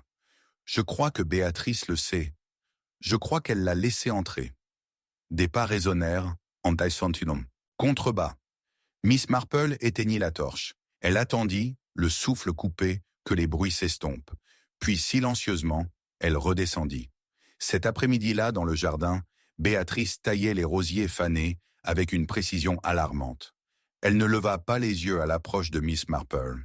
« Tu gardais les affaires de Felicity », dit doucement Miss Marple. « À l'étage, dans le grenier. Tu as dit à tout le monde qu'elles étaient scellées. »« Elle a demandé cette chambre, » répondit froidement Béatrice. « Elle a dit qu'elle voulait un endroit pour réfléchir. »« Mais c'était plus que ça, n'est-ce pas ?» insista Miss Marple. « Elle se cachait de quelqu'un, ou elle attendait quelque chose. Elle était fragile. Elle avait peur. » Les ciseaux de Béatrice ont cassé une tige en deux. « Elle croyait que votre frère était vivant, » poursuivit Miss Marple. « Elle croyait qu'il était revenu et que vous le protégiez. Mais je crois qu'elle a découvert quelque chose de plus dangereux. Je crois qu'elle a découvert une vérité sur Lydia, sur ses origines, peut-être. » Le regard de Béatrice était glacial. « Tu penses que je l'ai tuée ? Je pense que tu voulais la faire taire. Et je pense que quelqu'un d'autre savait où elle se cachait. » Ce soir-là, Miss Marple fit une autre découverte. Dans la chambre de Lydia, cachée derrière une planche du plancher que l'enfant avait détachée en jouant, se trouvait un bout de papier, déchiré, fragile, et écrit à l'encre de la main de Felicity. On pouvait y lire. « S'il me trouve, ce sera grâce au portrait. Observez son regard. Il change quand il ment. » Miss Marple fixa la note pendant un long moment, puis la glissa dans sa manche.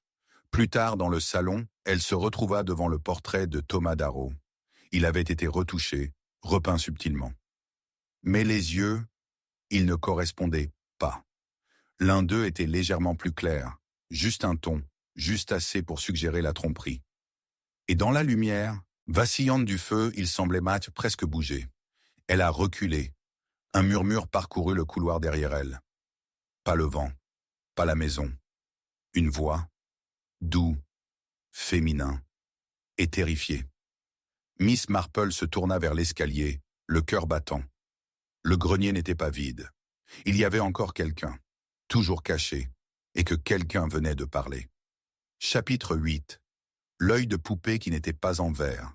Le tonnerre grondait sur Greystone Manor, tel un lointain tambour de guerre, et un éclair déchiqueté révélait les hautes haies tremblant sous la tempête.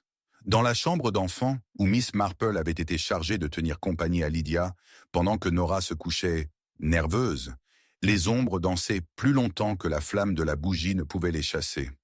Il était tard, bien au-delà de l'heure à laquelle un enfant devrait être éveillé, et pourtant, Lydia était allongée sur le tapis, en chemise de nuit, fixant sans ciller le visage de porcelaine craquelé de sa poupée adorée.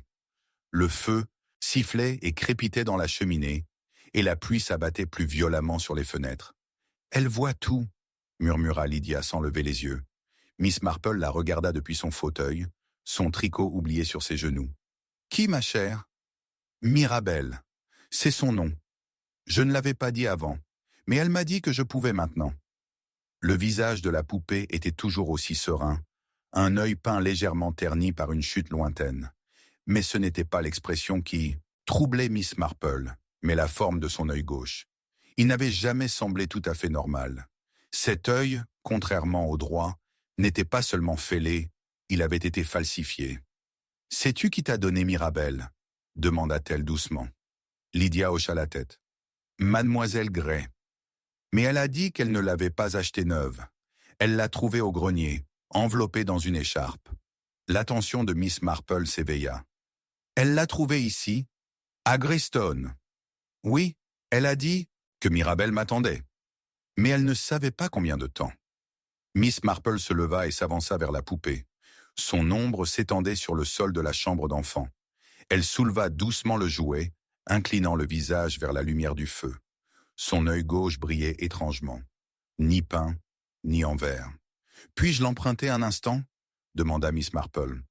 Lydia hésita. « Seulement si tu la ramènes. »« Je te le promets. » Elle descendit l'escalier jusqu'à son salon et la posa sur la table près de la lampe. Puis, fouillant dans son tiroir, elle sortit son nécessaire à couture, ses lunettes et une petite loupe en argent. L'œil en question était enfoncé trop profondément. Les bords avaient été modifiés, légèrement élargis avec un objet pointu. Elle le toucha avec la pointe d'une aiguille. Il y eut un clic. Miss Marple fronça les sourcils et prit une lame plus fine.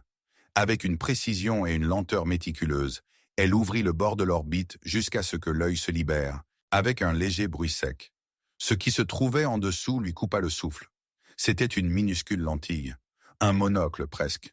Mais au fond, se trouvait quelque chose de bien plus récent, une petite diapositive photographique, un microfilm. Elle prit sa loupe médaillon et la tint à la lumière. Une signature, un familier, T. Darrow, à côté un autre nom. Mais celle-ci ne provenait d'aucun document connu. C'était l'écriture de Felicity Gray, et la date était seulement 3 semaines avant sa mort. Miss Marple examina à nouveau la signature. Elle correspondait presque parfaitement au testament falsifié, à une différence près. Le Albemarle final de Darrow était légèrement incliné vers la gauche. Le faussaire avait commis une erreur en copiant cette version, et, était la source originale qu'ils avaient imitée. Pourquoi Felicity Gray cacherait-elle une telle chose à l'intérieur d'une poupée? La réponse ne tarda pas, bien sûr, parce qu'elle ne faisait plus confiance à personne. Parce qu'elle soupçonnait le faux, peut-être même qu'elle anticipait sa propre mort. Et parce qu'elle savait que la seule personne sur laquelle elle pouvait compter pour garder un tel secret ne saurait même pas ce qu'elle gardait, un enfant. Miss Marple glissa le microfilm dans une bourse en velours et rendit son œil à la poupée. Mais en quittant le salon, elle marqua une pause. Là, juste derrière son fauteuil, le tapis s'était légèrement déplacé de sa place habituelle. Elle s'accroupit. Sous le bord du tapis, la lame du plancher avait été soulevée. Pas récemment, mais pas il y a longtemps non plus. À l'intérieur se trouvait une petite boîte. Elle l'ouvrit. Courrier, tout du même expéditeur. Pas d'adresse de retour, juste un timbre, français.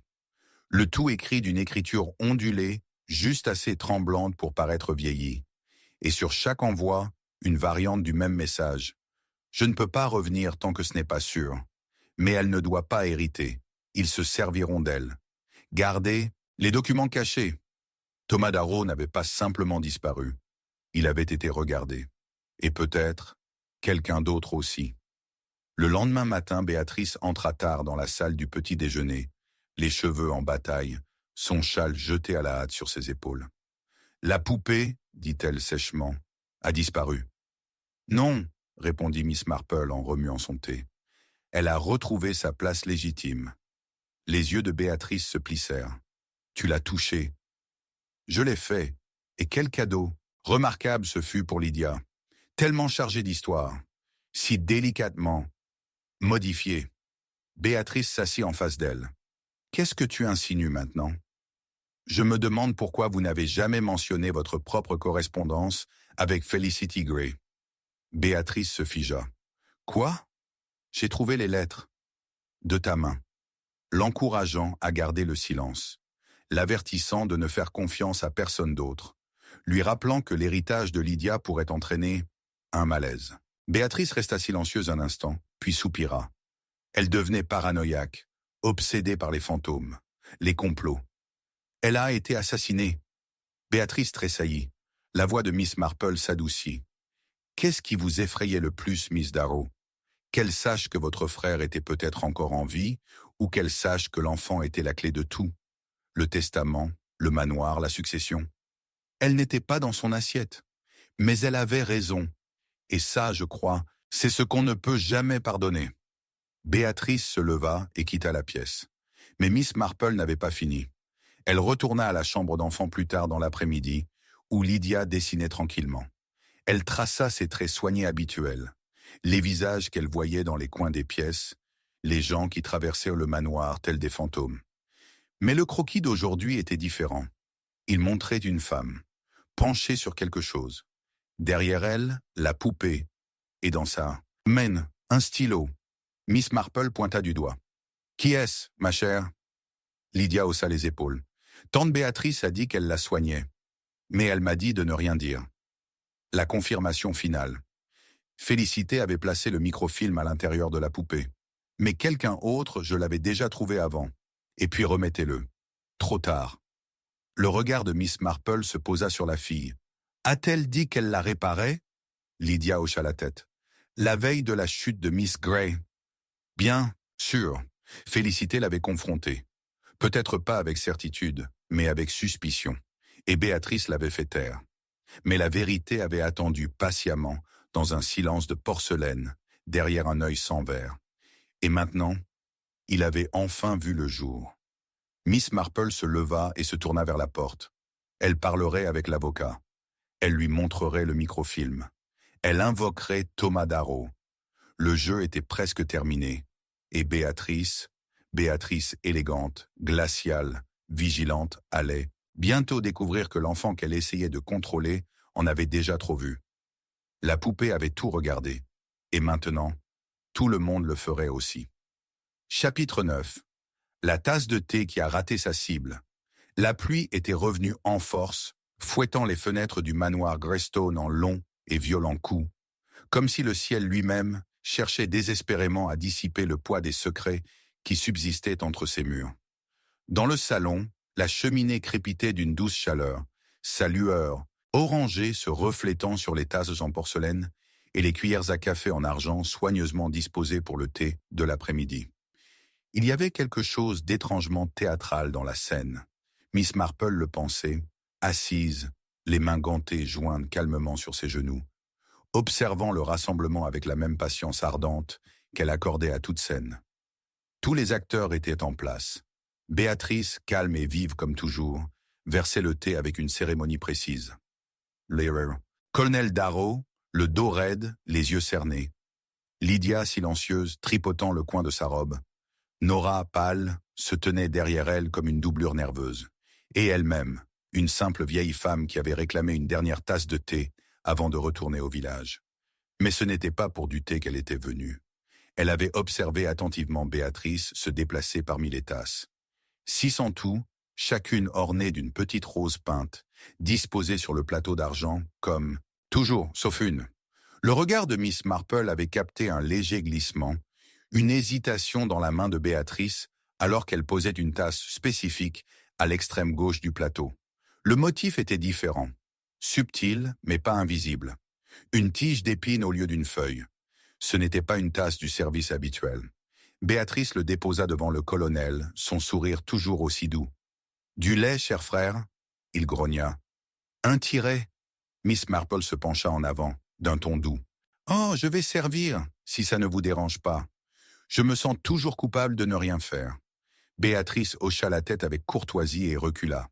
Tandis que Miss Marple tendait la main vers le pot à lait, elle ajusta son angle et, ce faisant, inclina légèrement le plateau, suffisamment pour faire bouger l'une des tasses.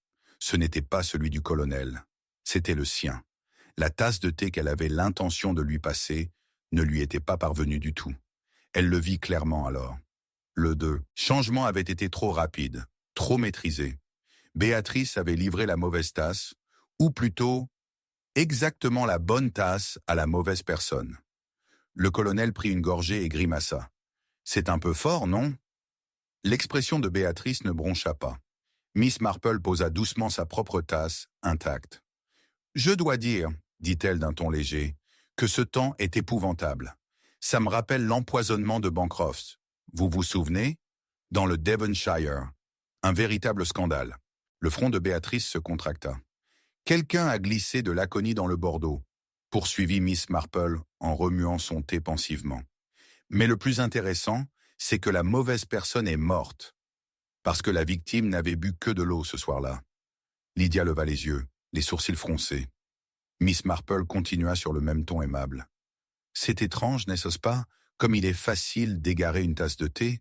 Enfin, si on n'y prêtait pas attention, ou peut-être si quelqu'un recherchait qu'il tombe entre de mauvaises mains. » Béatrice posa sa soucoupe, les mains un peu trop prudentes. « Je ne comprends pas, dit-elle. »« Je crois que oui, dit Miss Marple.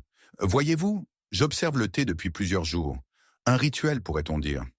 Et j'ai remarqué combien vous preniez soin de le placer.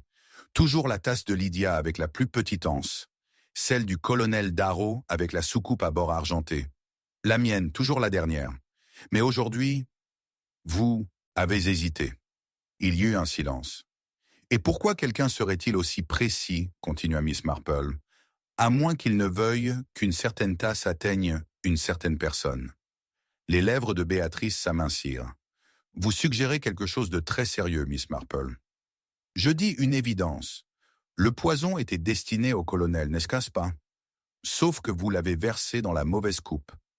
Le colonel se leva brusquement. Mais de quoi parlez-vous?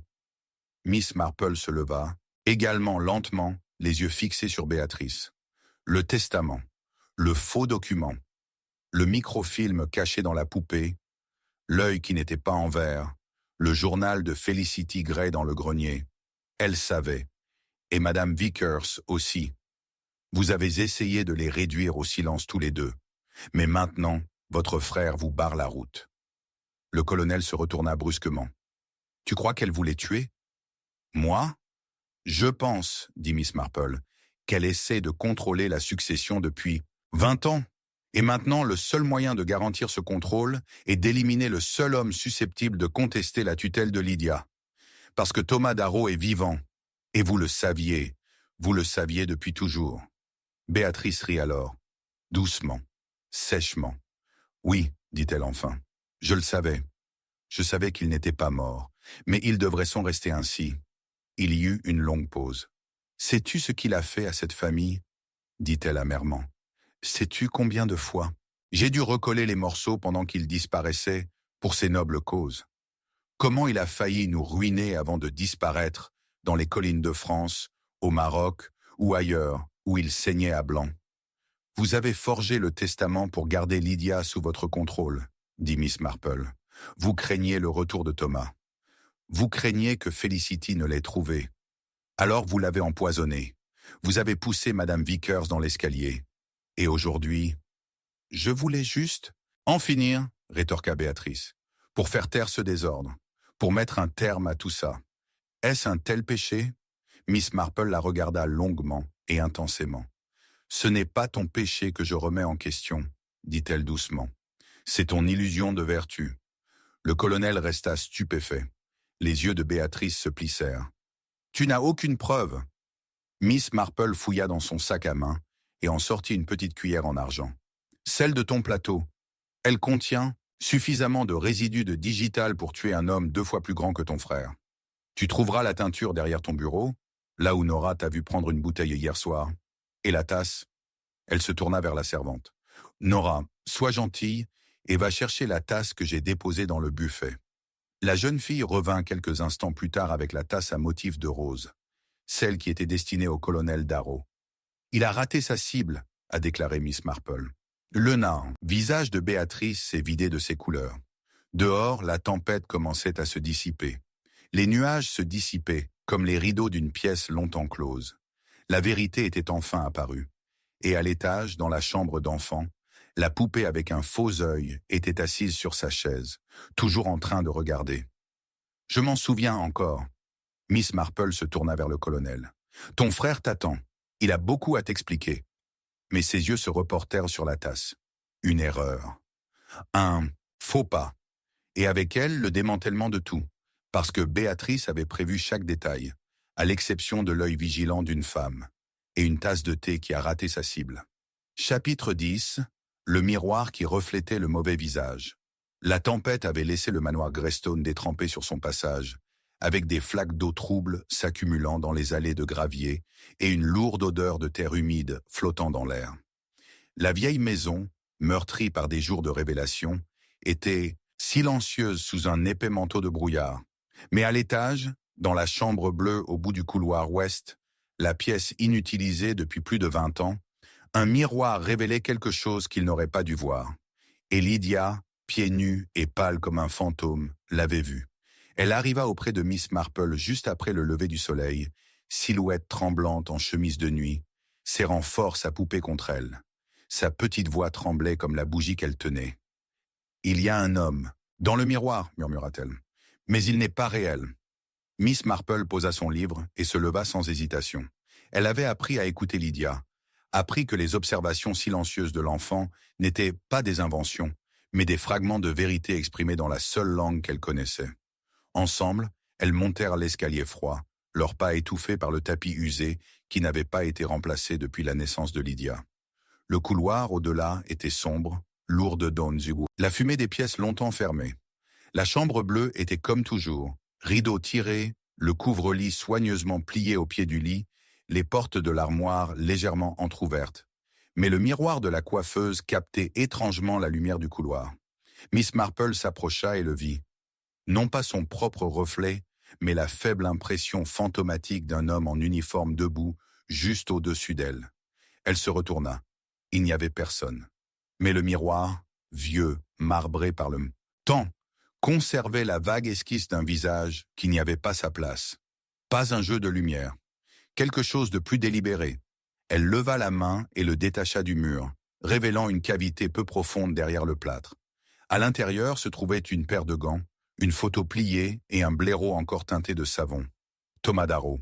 La photo était sans équivoque. Il se tenait à côté de Béatrice dans le jardin, tous deux souriants sous le soleil d'été. Mais quelqu'un avait griffonné une ligne au dos. N'oublie jamais ce que tu lui dois. Miss Marple remit le miroir à sa place et glissa la photo dans son sac. Lydia observa en silence. « Pourquoi es-tu venu ici, mon enfant ?» demanda-t-elle, doucement. « J'ai entendu sa voix, » murmura Lydia. « Mademoiselle Gray. Elle m'a dit de me regarder dans la glace. » Miss Marple fixe à nouveau le miroir. Le mauvais visage. Le reflet qui ne devrait pas être. Non pas un fantôme, mais un souvenir. Un message à retrouver.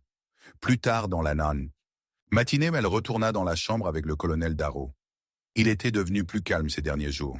Sa voix, autrefois aboyante, s'étant adoucie jusqu'à devenir rauque et lasse. Lorsqu'elle lui montra le miroir, il resta silencieux un long moment. « Elle venait ici, » dit-il finalement. « Felicity. Elle disait que c'était la seule pièce que personne ne visitait jamais. Je pensais qu'elle voulait se reposer. »« Elle cachait quelque chose, » dit Miss Marple. « Peut-être quelqu'un. » Le dash on your none. Colonel plissa les yeux. « Tu crois qu'elle a amené Thomas ici ?»« Je pense qu'il n'est jamais parti. » Il rit amèrement.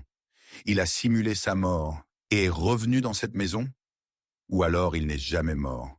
Tu as dit toi-même que le corps n'avait jamais été retrouvé. Juste des effets personnels. Et si quelqu'un l'avait aidé à disparaître, quelqu'un comme Béatrice ?» Il se retourna brusquement. « C'est de la folie. »« Vraiment ?» demanda Miss Marple. « Ou est-il plus dangereux d'admettre que Béatrice a orchestré tout cela depuis des années en gardant la vérité hors de portée ?» Il est parti sans répondre. Dans l'après-midi, Béatrice apparut au salon sans y être invitée. Elle était pâle, son sang-froid commençait à se fissurer. « Tu empoisonnes cette maison », dit-elle catégoriquement. « Je pense que quelqu'un a fait ça bien avant mon arrivée », répondit Miss Marple en se versant du thé. Elle était instable, Felicity. Elle inventait ses complots pour se sentir utile. Elle a caché un faux testament dans une poupée. Elle a écrit un journal intime dans le grenier. Elle a laissé un message derrière le miroir. Les jointures de Béatrice blanchirent. « Tu crois que je l'ai tuée ? Je pense que tu avais peur de ce qu'elle savait, et de ce que Thomas pourrait révéler s'il revenait. » Béatrice s'avança à voix basse. « C'était un lâche. Il s'est enfui quand les choses sont devenues difficiles. Il allait tout gâcher. J'ai maintenu la famille unie. J'ai élevé Lydia quand il refusait. J'ai assuré la survie du domaine. Tu contrôlais tout le monde, » dit Miss Marple. « Même lui. Même maintenant. » La bouche de Béatrice tressaillit, mais elle ne dit rien. Miss Marple fouilla dans son sac et posa la photo sur la table. C'était derrière le miroir, avec ses gants. Il était là, n'est-ce pas? Toutes ces années. Béatrice était assise lourdement, ses mains tremblaient. « Je lui ai dit de rester caché, » dit-elle enfin. Il ne voulait pas être découvert. Il ne voulait pas de Lydia. « Mais il a laissé des messages, » dit Miss Marple. « Des lettres. Des mots pour Felicity. Il voulait qu'elle protège Lydia. » « Elle a tout mal interprété, » rétorqua Béatrice. « Elle pensait qu'il reviendrait. Elle n'a rien vu. Il n'a jamais été assez fort pour l'affronter. Ou peut-être qu'il a essayé et que quelqu'un l'a arrêté. » Béatrice se leva brusquement. « Cette conversation est terminée. » Elle a quitté la pièce. Miss Marple attendit d'entendre le craquement du plancher de l'étage avant de bouger. Elle retourna dans la chambre bleue et examina à nouveau le miroir. Cette fois, elle le retourna. Un morceau de papier était collé au dos, décoloré et cassant. Un dernier message. « Si quelque chose arrive, c'est elle qui l'a fait. Surveillez le thé, surveillez le testament. Protégez l'enfant. » Signé simplement T.D. Miss Marple fixa le papier pendant un long moment. Puis, en bas, on entendit le bruit d'une tasse de thé qui se brisait, et quelqu'un a crié. Elle se précipita pour trouver Nora dans le couloir, blanche comme du plâtre. Elle, elle a essayé de la boire, balbutia Nora. Lydia, mais la tasse s'est cassée. Elle est tombée. Elle a dit que ça n'avait pas bon goût. Les yeux de Miss Marple se posèrent sur le plateau. Une seule tasse, renversée. Le thé était plus foncé que d'habitude. Et le parfum, l'amande amère. Cyanure. Mais l'enfant avait été épargné. La tasse de thé a raté sa cible. Encore. Et Miss Marple savait. Béatrice était désespérée. Assez désespérée pour tuer à nouveau. Parce que la vérité dans le miroir était claire maintenant. Le mauvais visage avait régné sur Greystone pendant trop longtemps. Et demain, le masque tomberait. Chapitre 11. Le nom cousu dans l'ourlet. L'orage était passé, mais Greystone Manor demeurait une maison meurtrie par le silence. Les nuages s'étaient dissipés, mais pas la tension qui planait dans les couloirs, telle une traînée de fumée derrière, chaque pas lourd. On n'avait pas revu Béatrice depuis l'incident du thé. Lydia avait été émue sous la surveillance constante de Nora, et le colonel Darrow, dont le visage avait vieilli d'une décennie en une semaine, passait ses heures enfermé dans son bureau, refusant de parler de son frère ou de la vérité qui rôdait désormais dans les couloirs, comme une réalité physique. Miss Marple demeurait calme en apparence, tricotant au coin du feu comme toujours, mais son esprit explorait avec agilité chaque fil de cette tapisserie qui se dénouait, tirant sur les nœuds de la tromperie avec une précision silencieuse et implacable. Il était tôt le matin, et la pluie avait rendu la terre glissante et sombre lorsque Lydia s'approcha d'elle, tenant quelque chose à la main. Un morceau de tissu, pas plus grand qu'une écharpe, effiloché sur les bords et taché par le temps. Elle l'avait trouvé, dit-elle, caché dans la doublure de la valise de voyage de sa poupée, plié derrière un panneau en carton, qui n'avait pas été ouvert depuis des années. « Elle a dit qu'il serait là », murmura Lydia. « Mademoiselle Gray. » Et ce fut tout. Miss Marple déplia délicatement le tissu. C'était un vieux jupon d'enfant, autrefois ivoire, maintenant jauni. Un ourlet délicat cousu à la main. Et là, à peine visible dans la faible lumière, 2 mots délavés, brodés avec un fil soigné. Ni Lydia Darrow, ni Felicity Gray, Annabelle Darrow. Miss Marple resta assise, immobile. Annabelle. Personne dans la maison n'avait prononcé un seul nom. Ni durant les semaines où elle avait été présente, ni dans les lettres, ni dans le faux testament, ni dans les archives familiales. Et pourtant, il était là, cousu dans l'ourlet d'un vêtement d'enfant, caché comme une confession dans du coton. Cela a tout changé. À midi, elle se rendit aux archives du vicaire, un espace poussiéreux et étroit au fond de l'église en pierre qui surplombait la place du village. Le révérend Shaw, qui s'était quelque peu habitué à ces questions, l'aida sans hésiter. Cela prit 1 heure, mais le résultat fut là. Annabelle Darrow, née le 7 mai 1933, fille de Thomas Darrow et de non expurgée à la demande. Caviardée. Très peu de documents furent alors caviardés dans un village comme St. Margaret's Hollow, et encore moins appartenaient à la famille Darrow. Miss Marple revint à Greystone juste au moment où le ciel retrouvait sa pénombre familière. Dans le salon, le colonel Darrow était assis près de la fenêtre, contemplant les jardins. Elle se tenait silencieusement à ses côtés, observant le vent qui tirait sur le lierre. « Colonel, dit-elle enfin, pourquoi Annabelle n'a-t-elle jamais été mentionnée ?» Ses yeux ne bougèrent pas. « Annabelle ?» Thomas avait 2 filles, pas une. Son visage tressaillit. J'ai trouvé son nom cousu dans l'ourlet du jupon de Lydia, caché, comme si quelqu'un avait voulu qu'il ne soit jamais retrouvé. Il se détourna du verre. « Annabelle est morte, » dit-il sèchement, peu après sa mère, d'une pneumonie. C'était il y a des années. Mais c'était la sœur de Lydia. Il hocha la tête une fois. Oui, Miss Marple s'est rapprochée. Vous l'avez enterrée. Il n'a pas répondu. Et vous avez retiré son nom des archives. Pourquoi?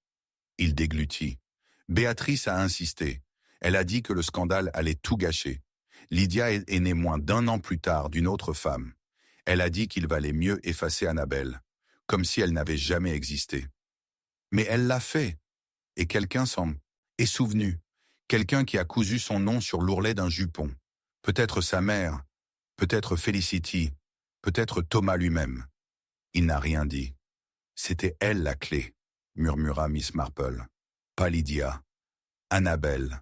Son regard se posa brusquement sur le sien. Que veux-tu dire? Miss Marple recula. Thomas n'avait jamais eu l'intention que Lydia hérite de Greystone. Ça n'a jamais été prévu. Le testament original, celui que Béatrice avait falsifié, nommait sa fille aînée. Le testament qui a disparu après sa mort simulée. Il nommait Annabelle, ce qui signifie que quelqu'un devait s'assurer qu'elle disparaisse, et que personne ne sache jamais qu'elle existait. Le silence entre eux devint étouffant. « Est-elle morte ?»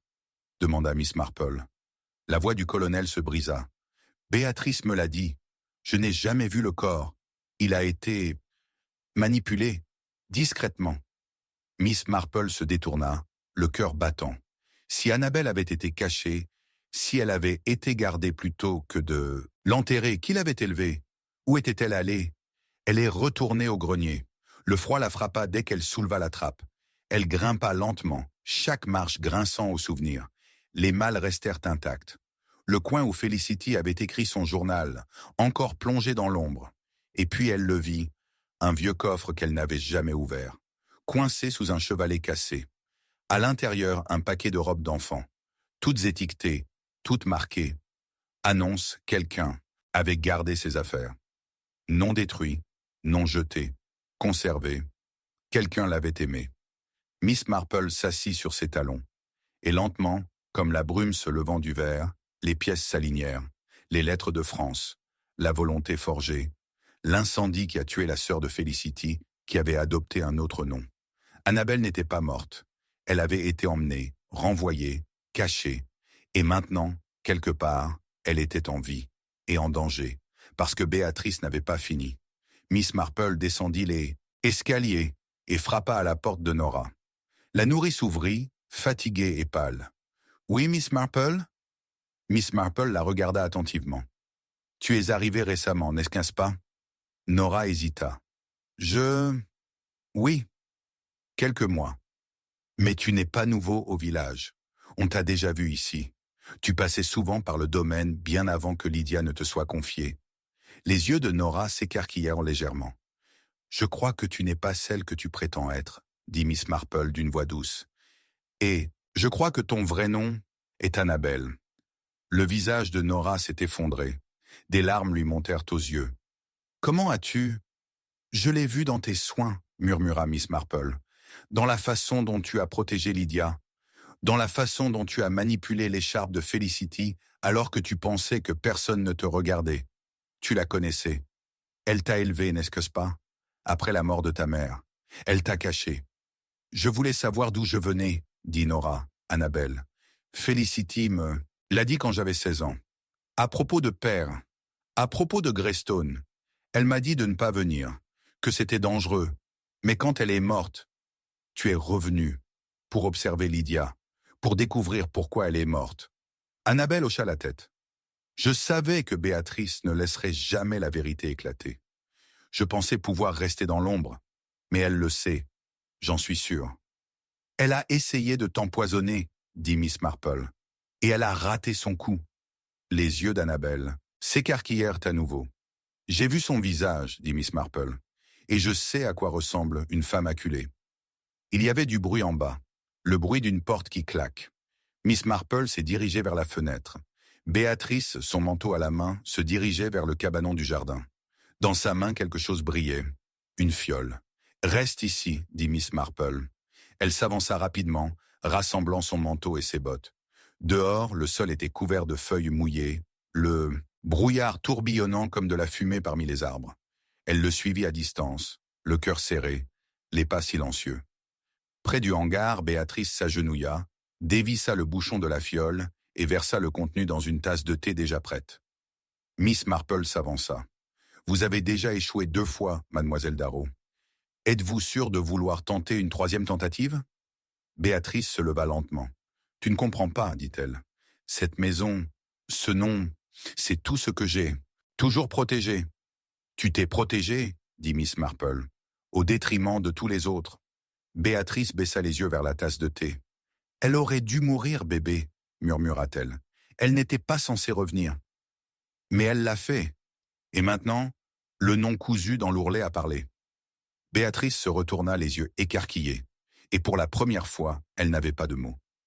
Miss Marple lui prit la tasse des mains. « Tu vas avouer. Ou je veillerai à ce que le nom Annabelle, Darrow est cousu dans chaque recoin de ce domaine. » Béatrice ne dit rien. Mais elle n'a pas résisté. Et dans la maison derrière eux, Lydia dormait paisiblement pour la première fois depuis des semaines. À l'étage, un miroir ne reflétait plus le mauvais visage. Et le nom caché dans le fil avait tout réécrit. Chapitre 12. La confession qui a joué à faire semblant. C'était la dernière tempête de la saison, et elle n'a pas déferlé avec le tonnerre ni les éclairs, mais dans un silence étouffant et surnaturel. Le manoir Greystone était enveloppé d'un lourd silence gris, celui qui précède un jugement. Toutes les portes s'étaient enverrouillées, toutes les fenêtres tirées. Mais ce n'était pas pour empêcher quoi que ce soit d'entrer, mais pour retenir quelque chose. La vérité, désormais pleinement éveillée, avait commencé à se presser contre les murs comme de l'eau derrière une vitre, et quelque chose dans la maison allait se briser. Le premier craquement ne s'est pas fait entendre par un cri ou un fracas, mais par une voix. « Je l'ai fait, » dit Béatrice Darrow. « J'ai tué Felicity Gray. » Elle se tenait au centre du salon, les mains soigneusement jointes devant elle, le menton haut. Le feu derrière elle projetait de profondes ombres sur son visage, mais sa voix était calme, comme si elle récitait un texte bien répété. Miss Marple était assise à proximité, son tricot intact, les yeux fixés non pas sur Béatrice, mais sur le tapis sous ses pieds. C'était une belle performance, gracieuse, impassible, raffinée. C'était aussi un mensonge. Le colonel avait été convoqué, bien sûr. Nora, Annabelle se tenait sur le seuil, silencieuse et pâle. Lydia, heureusement, avait été emmenée par la femme du pasteur plus tôt dans la journée, sous prétexte d'une leçon de piano. Elle ne reviendrait pas ce soir. Elle ne verrait pas cela. « J'ai empoisonné son thé », continua Béatrice d'une voix douce. « Digital. Elle avait un problème cardiaque. C'était une bénédiction. » Miss Marple ne dit rien, pendant un moment. « Tu ne l'as pas empoisonné ?» répondit-elle doucement. « Tu protèges quelqu'un. » Les lèvres de Béatrice tressaillirent. « Pourquoi protégerais-je qui que ce soit ? Parce que c'est ce que tu as toujours fait, n'est-ce pas ? Non pas par amour, mais par incontrôlabilité. Tu as construit ce monde brique par brique, le façonnant, le gérant, réduisant au silence tout ce qui le menaçait.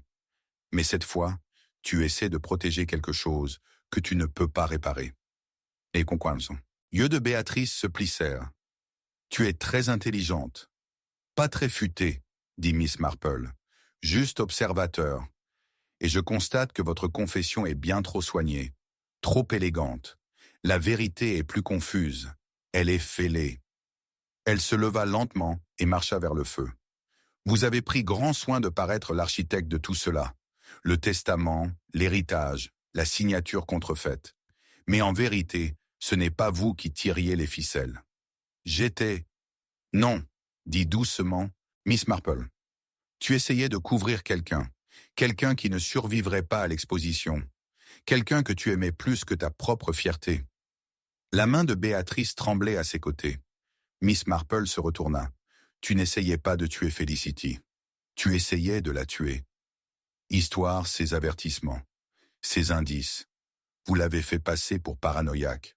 Vous l'avez dépeinte comme instable. Mais la seule personne qui l'a vraiment vue telle qu'elle était, qui connaissait le danger, était Annabelle. » Annabelle s'avança, la voix tremblante. « Elle m'a dit la vérité. Juste avant de mourir, elle a dit que ce n'était pas toi qui avais falsifié le testament. » Le visage de Béatrice devint blanc. Miss Marple continua. « Thomas l'a fait, il y a des années, avant l'accident. Il n'avait jamais eu l'intention de lui faire du mal, juste de léguer discrètement ses biens à sa fille, sans votre intervention. Mais ensuite, Annabelle est arrivée, et tout a changé. Elle était illégitime, dit Béatrice d'une voix rauque. Un scandale. C'était votre nièce, répondit Miss Marple. Et Felicity a menacé de révéler que vous aviez organisé sa disparition, que vous aviez dit à Thomas qu'elle était morte. Mais vous ne l'avez pas tuée. Vous Cassée à son retour, elle l'aida à se cacher. Non pas parce qu'elle croyait au conte de fées, mais parce qu'elle croyait en la justice. La pièce devint silencieuse. Puis, lentement, Miss Marple s'avança vers la bibliothèque et en tira un fin volume, rouge. De l'intérieur, elle en sortit un morceau de parchemin plié, le testament original, non daté, sans témoin, mais de l'écriture si reconnaissable de Thomas Darrow. Je l'ai trouvé dans le registre du grenier, caché derrière un panneau collé. Pas de Béatrice, de Felicity. Elle se tourna vers le colonel. Tu n'as jamais demandé pourquoi ton frère avait disparu. Tu as cru à ce que Béatrice t'a dit. Mais je crois qu'il n'a jamais quitté le domaine.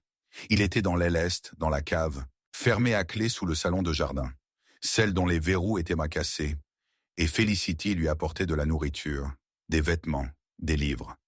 Jusqu'au jour où il a essayé de partir. Le visage du colonel Darrow pâlit. Tu veux dire qu'il était là, tout ce temps? Miss Marple hocha la tête. Il a essayé de s'échapper, pour voir Annabelle. Mais quelqu'un, peut-être même vous, colonel, a été amené à croire qu'il était dangereux de le laisser partir. Béatrice vous a dit qu'il avait perdu la tête, qu'il mettrait Lydia en danger. Elle se tourna vers Béatrice. Et puis Felicity a menacé de tout révéler au grand jour. Alors à fait, j'ai essayé de la tuer. Mais c'était trop tard. Elle avait déjà dit à Annabelle où se trouvait le testament, où se trouvait la photo, où résidait la vérité. Les genoux de Béatrice fléchirent et elle s'enfonça dans la chaise. « Je ne voulais pas la tuer, murmura-t-elle. Je voulais juste l'effrayer. Elle allait tout détruire. Et elle l'a fait, dit doucement Miss Marple. Mais pas avec du poison, pas avec du feu, avec une aiguille et du fil. Elle a cousu un nom dans l'ourlet d'un vêtement d'enfant et l'a transmis comme une flamme. Béatrice se couvrit le visage avec ses mains. Le colonel s'assit lourdement. « Elle est vivante ?» demanda-t-il. « Annabelle ?» Annabelle s'avança. « Moi aussi. Et je ne veux pas de la maison, ni de l'argent. Je veux que ça s'arrête. » Miss Marple s'est dirigée vers le feu et a remis le testament dans son enveloppe. « Ça viendra, dit-elle. Ce soir. » On frappe à la porte. 2 agents de police sont entrés, la pluie s'accrochant encore à leur manteau. Béatrice se leva, reposée, et marcha vers eux sans résistance. Elle ne s'est arrêtée qu'une seule fois, pour revenir à Annabelle. « Tu es comme elle, dit-elle, ta mère. » Puis elle est partie. Dehors, le vent se levait à nouveau, mais il était pur maintenant. Vide, comme si la maison elle-même avait expiré. Miss Marple se tenait devant le foyer regardant les flammes s'apaiser. Et quelque part, nichée dans l'ombre d'une pièce oubliée, la poupée aux faux yeux faisait face à la fenêtre.